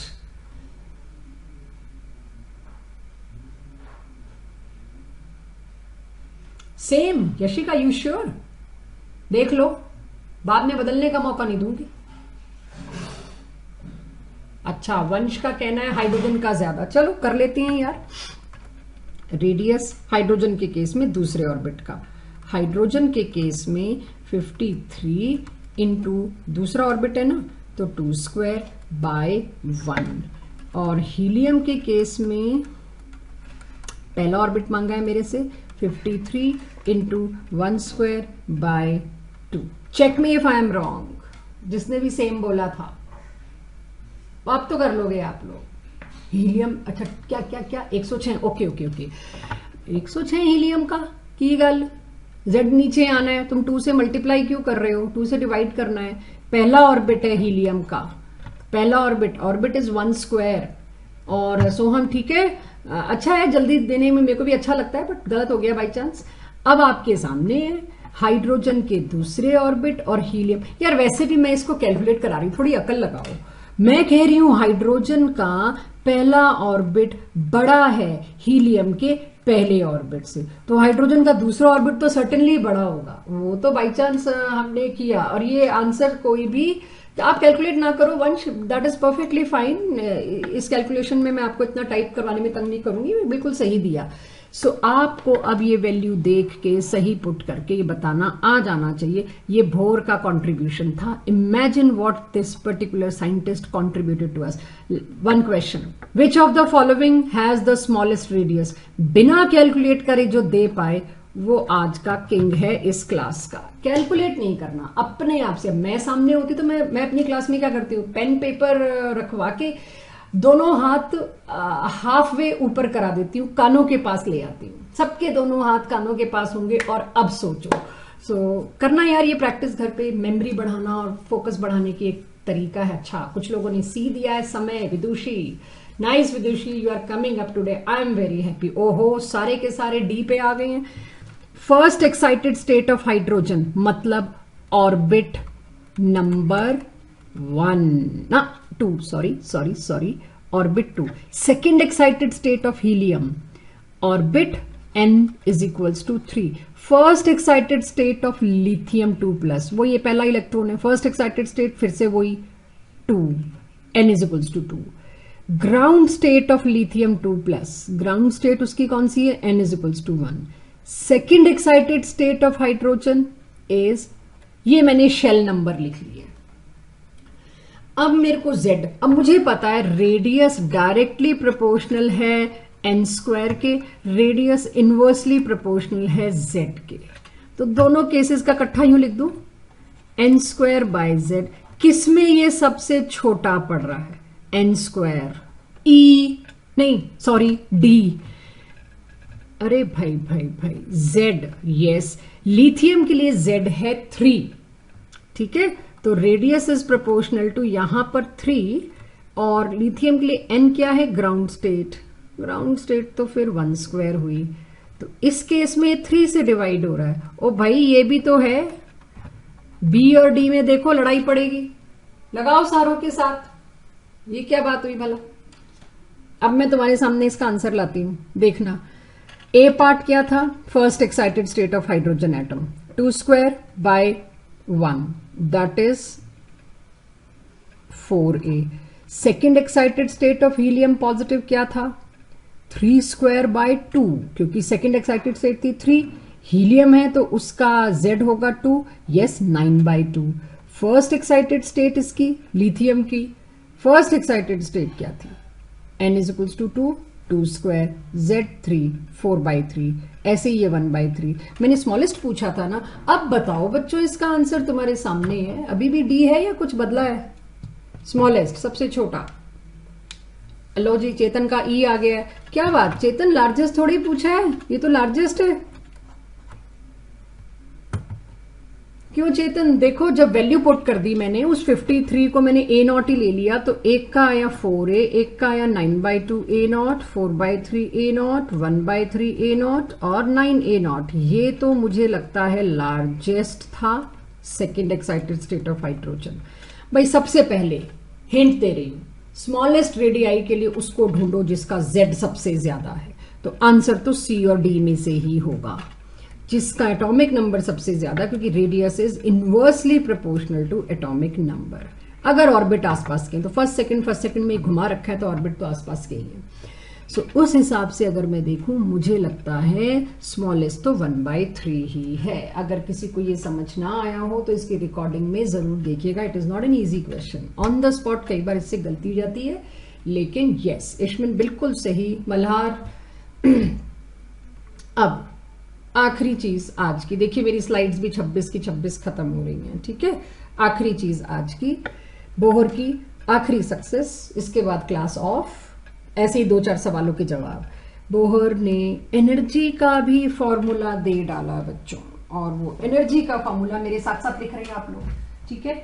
इस एनर्जी के फॉर्मूला की डेरिवेशन बुकलेट में दी है, आप एक बार देख लीजिएगा। आपसे कभी कोई नहीं पूछेगा, बट आप लोगों को पता होनी चाहिए। जब हम लेवल 3 को पकड़ेंगे हम जरूर करेंगे यहाँ पे, बट अभी आप लोगों को एनर्जी के फॉर्मूला का पूरा रिजल्ट दे रही हूँ। डेरिवेशन बुकलेट में है, थोड़ी फिजिक्स के साथ मिलती जुलती सी है, तो वो आपको देख के ही समझ आ जाएगी, नहीं समझ आएगी आप मेरे से पूछेंगे। एनर्जी किसी भी ऑर्बिट की, nth orbit, first, second, third, infinite की आप मुझे बताओगे आज, is calculated, derived, delivered by Bohr by very long derivation, and that is, मैं आज आपको उसका रिजल्ट दे रही हूं, -13.6 electron volts into z² bye n²। ये किसके लिए बात की जा रही है? हाइड्रोजन के लिए, हीलियम, लिथियम, जो भी मैंने अभी आज की डेट में आपसे लिए। दिस इज टोटल एनर्जी किसी भी इलेक्ट्रॉन की जिस ऑर्बिट में वो रिवॉल्व कर रहा है, वो ये है। अब अगर मैं आपको कहूं इलेक्ट्रॉन वोल्ट, पता नहीं कहीं पर जूल्स की जरूरत पड़ जाए तो मुझे जूल्स में भी पता होनी चाहिए। सेम वही इलेक्ट्रॉन वोल्ट को जूल्स में कन्वर्ट जैसे करते हैं, डिवाइड बाय 1.6, वो सारा करके मैं आपको डायरेक्ट लिखवा रही हूं। इट इज -21.76 होता है, मैं उसको अप्रॉक्स 8 कर रही हूं, -21.8 इंटू 10⁻⁻19, इसकी जगह जूल्स में कन्वर्ट हो गया ये, multiplied by z² bye n²।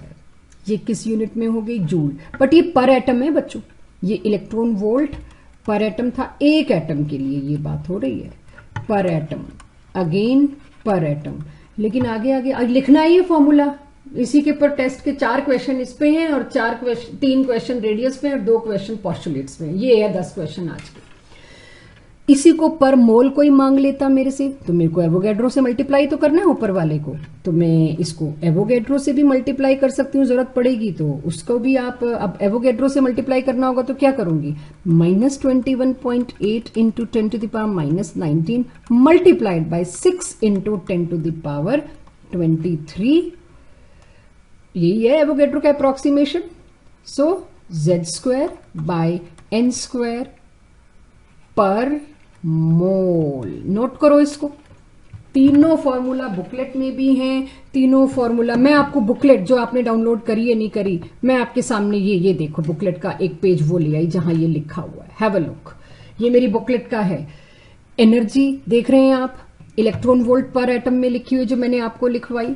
इसी के नीचे स्क्रीन पे आपके सामने एनर्जी 21.8 वाली भी लिखी हुई है जो मैंने आपको लिखवाई अप्रॉक्स करके। और इसको अगर पर मोल में कन्वर्ट करना है तो हैव अ लुक, ये आपके उस पर सबसे ऊपर जो आपको ये जिसको मैंने ब्लू कर दिया है, ये है किलो जूल पर मोल। अगर आपको कभी जरूरत पड़ी, आज हम किलो जूल पे आपको नहीं लेके जाएंगे, बट आपको फॉर्मूला होना चाहिए, बार बार ये टॉपिक नहीं उठेगा, इसीलिए ये फॉर्मूला आपके पास होना चाहिए। I hope we noted all 3 formulas, ये तीनों फॉर्मूलाज होने चाहिए आपके पास। सक्सेस यहां खत्म होती है बोहर की, ये 3 फॉर्मूला, इलेक्ट्रॉन वोल्ट पर एटम। तो अब एक आइडिया लेते हैं ना, क्या क्या एनर्जी थी पहले ऑर्बिट की, दूसरे की, तीसरे की, चौथे की। आज हम इलेक्ट्रॉन वोल्ट पे ज्यादा फोकस्ड रहेंगे, ठीक है। एवरीवेयर, ये देखो इस डायग्राम को जरा मैं एक्सपेंड करती हूँ, ये आज की आखिरी स्लाइड है, फिर 1-2 क्वेश्चन पूछूंगी आपसे इंटरेस्टिंग से कुछ।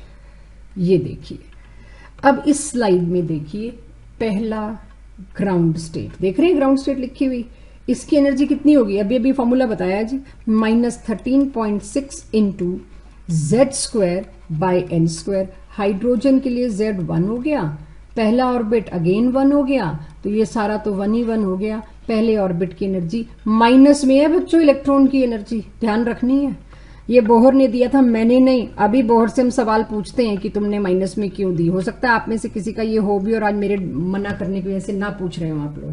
सो मूविंग टुवर्ड्स लास्ट, पहले ऑर्बिट की energy is -13.6 electron volt.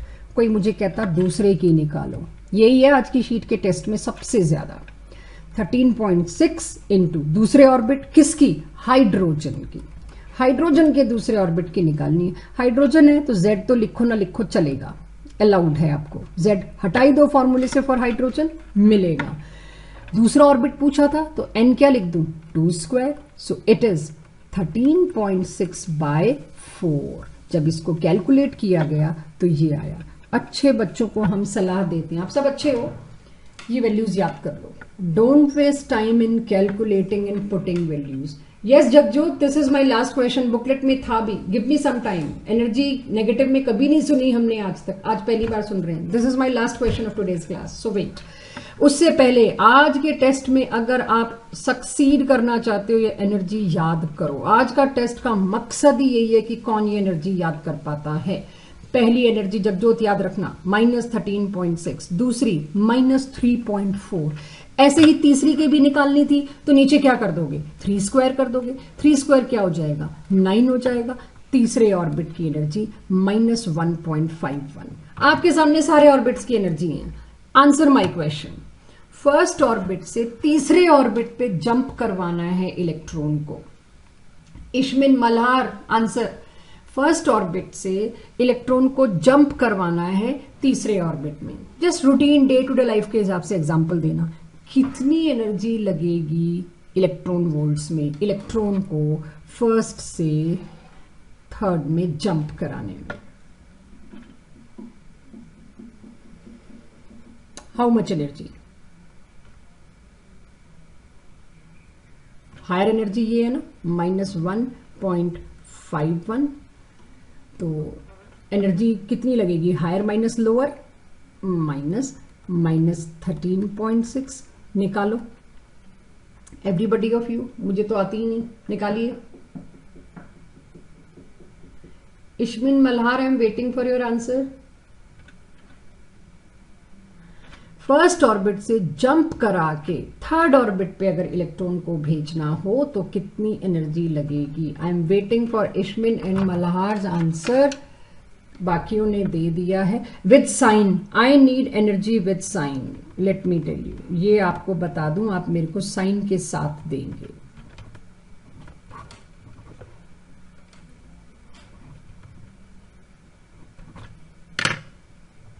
Yes बिल्कुल सही चेतन, कशिश, मल्हार बिल्कुल सही। एनर्जी लगेगी +12.09 इलेक्ट्रॉन वोल्ट। ये क्वेश्चन इतने पूछे गए आज। आप लेवल 2 का जब असाइनमेंट देखेंगे, लेवल 2 में सारे पास्ट ईयर्स डाले हैं जो एडवांस, मेंस और नीट में आए हुए हैं। असाइनमेंट में लेवल 2 के क्वेश्चंस देखेंगे, यू विल बी सरप्राइज्ड। सारा यही है, इधर से इधर गया, इधर से इधर गया, कितनी एनर्जी निकली, कितनी एनर्जी नहीं निकली। अगर ये टेबल नहीं बना होगा आपकी कॉपी में, बोहर उड़ जाएगा पूरा। ये टेबल माने ये वैल्यूज और उसके साथ इन लेवल्स का नाम, राइट। अब मुझे बताना तब तक जब तक बाकी लोग नोट कर रहे हैं, जिसने नोट कर लिया हो, एनीबडी ऑफ यू, अगर इलेक्ट्रॉन इस लेवल से इस लेवल में गिरेगा कितनी एनर्जी एमिट करेगा। यहां आपने बताया कूदने में कितनी एनर्जी चाहिए होगी, यहां गिरेगा तो कितनी एनर्जी एमिट करेगा। जब भी कोई चेंज निकालना होता है ना बच्चों, तो फाइनल माइनस इनिशियल होता है, ये ध्यान दे लेना, कहां से शुरू और कहां पहुंचा। सो इससे इसमें गिरेगा तो फाइनल तो गिर रहा है किसमें, फर्स्ट लेवल में। तो फर्स्ट लेवल की एनर्जी कितनी है, -13.6। कहां से गिर रहा है उसकी एनर्जी कितनी है, -3.4। तो डिफरेंस दे दोगे आप लोग मेरे को विद साइन, साइन के साथ चाहिए। -10.2 बिल्कुल सही समय, बिल्कुल सही यश। तो अब आपको कम से कम आ गया जी, सबसे आ गया। Good Vidushi, I like you are now in mainstream. Sohan, very good very good, good बच्चे। सो अब आप लोगों को ये तो निकालना आ गया।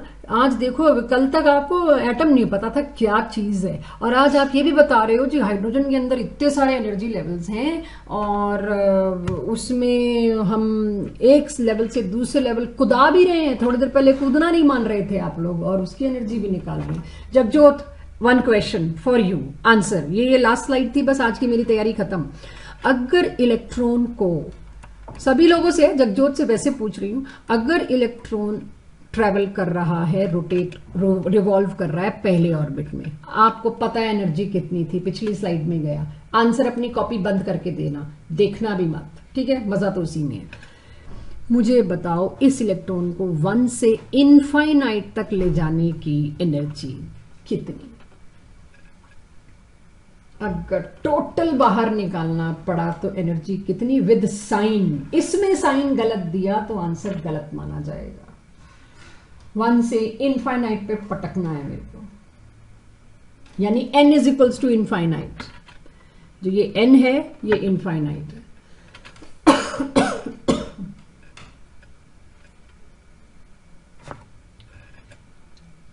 फॉर्मूला फिर से बता देती हूँ, कोई कैलकुलेट करना चाह रहा हो तो, -13.6 into Z square by N square. Answer chat box में, आई एम वेटिंग। किसी ने माइक ऑन किया, बोलना चाह रहे तो बताओ। मैम जितनी एक इलेक्ट्रॉन का चार्ज होता है। कहां से आ गया इस फॉर्मूले में? फॉर्मूले से बाहर क्यों निकल रहे हो? काहे को? एक और थ्योरी रिलीज कर देंगे हम अगली क्लास में, यश थ्योरी ऑफ एनर्जी, है ना। अगर कुछ ऐसा लाते, नहीं गौर से बाहर मत निकलो। अभी आपको फॉर्मूला सामने लिखा है, आपको इस फॉर्मूले को फॉलो करना है। फॉर्मूला सही है यश, ये हम आज भी 2020 में भी इस्तेमाल कर रहे हैं formula. So it's not wrong.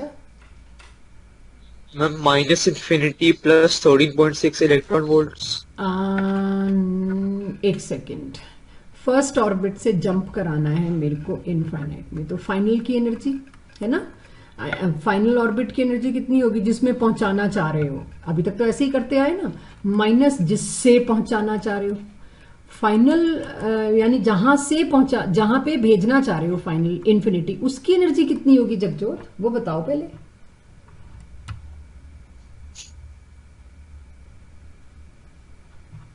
इसकी एनर्जी कितनी लिखूं? पहले ऑर्बिट की एनर्जी तो मैं लिख दूंगी -13.6, परफेक्ट।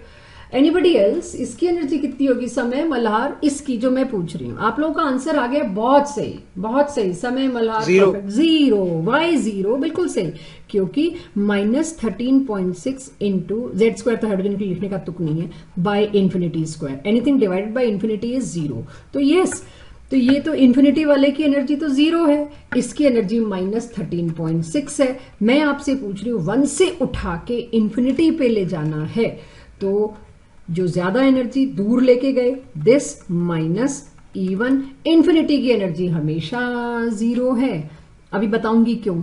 और यहां माइनस, इधर -13.6, तो आंसर आ गया +13.6 इलेक्ट्रॉन वोल्ट, बिल्कुल सही। तो पहले तो मेरे को थ्योरेटिकल डिटेल में फंसने से पहले आपको फॉर्मूला की प्रैक्टिस करानी थी, क्योंकि एक बार थ्योरेटिकल डिटेल लाती हूं ना मैं, तो आप लोगों को देखा है मैंने, हर बच्चों का होता है, हर साल होता है, घोड़े दौड़ने लगते हैं। सो उन घोड़ों को रोकने के लिए जरा इधर आपको अब ये याद रखना है कि एनर्जी का क्या सीन है, कैसे निकालते हैं। ममता एक चीज बताना, आज के टेस्ट में हमने इलेक्ट्रॉन की एनर्जी नेगेटिव को कवर किया है?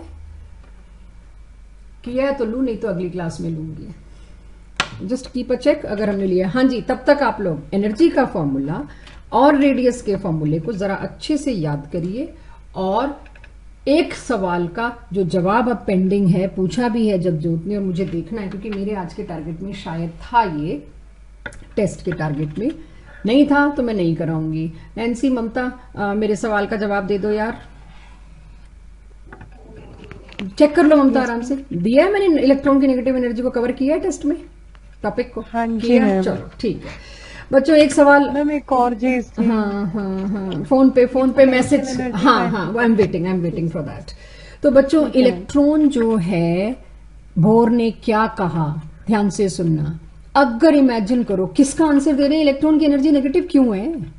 जब इलेक्ट्रॉन इनफाइनाइट डिस्टेंस पे, एवरीबडी ऑफ यू, जब इलेक्ट्रॉन इनफाइनाइट डिस्टेंस पे, तब क्या इलेक्ट्रॉन और न्यूक्लियस के बीच में कोई फोर्स ऑफ अट्रैक्शन होगा? ना, कोई लेना देना ही नहीं।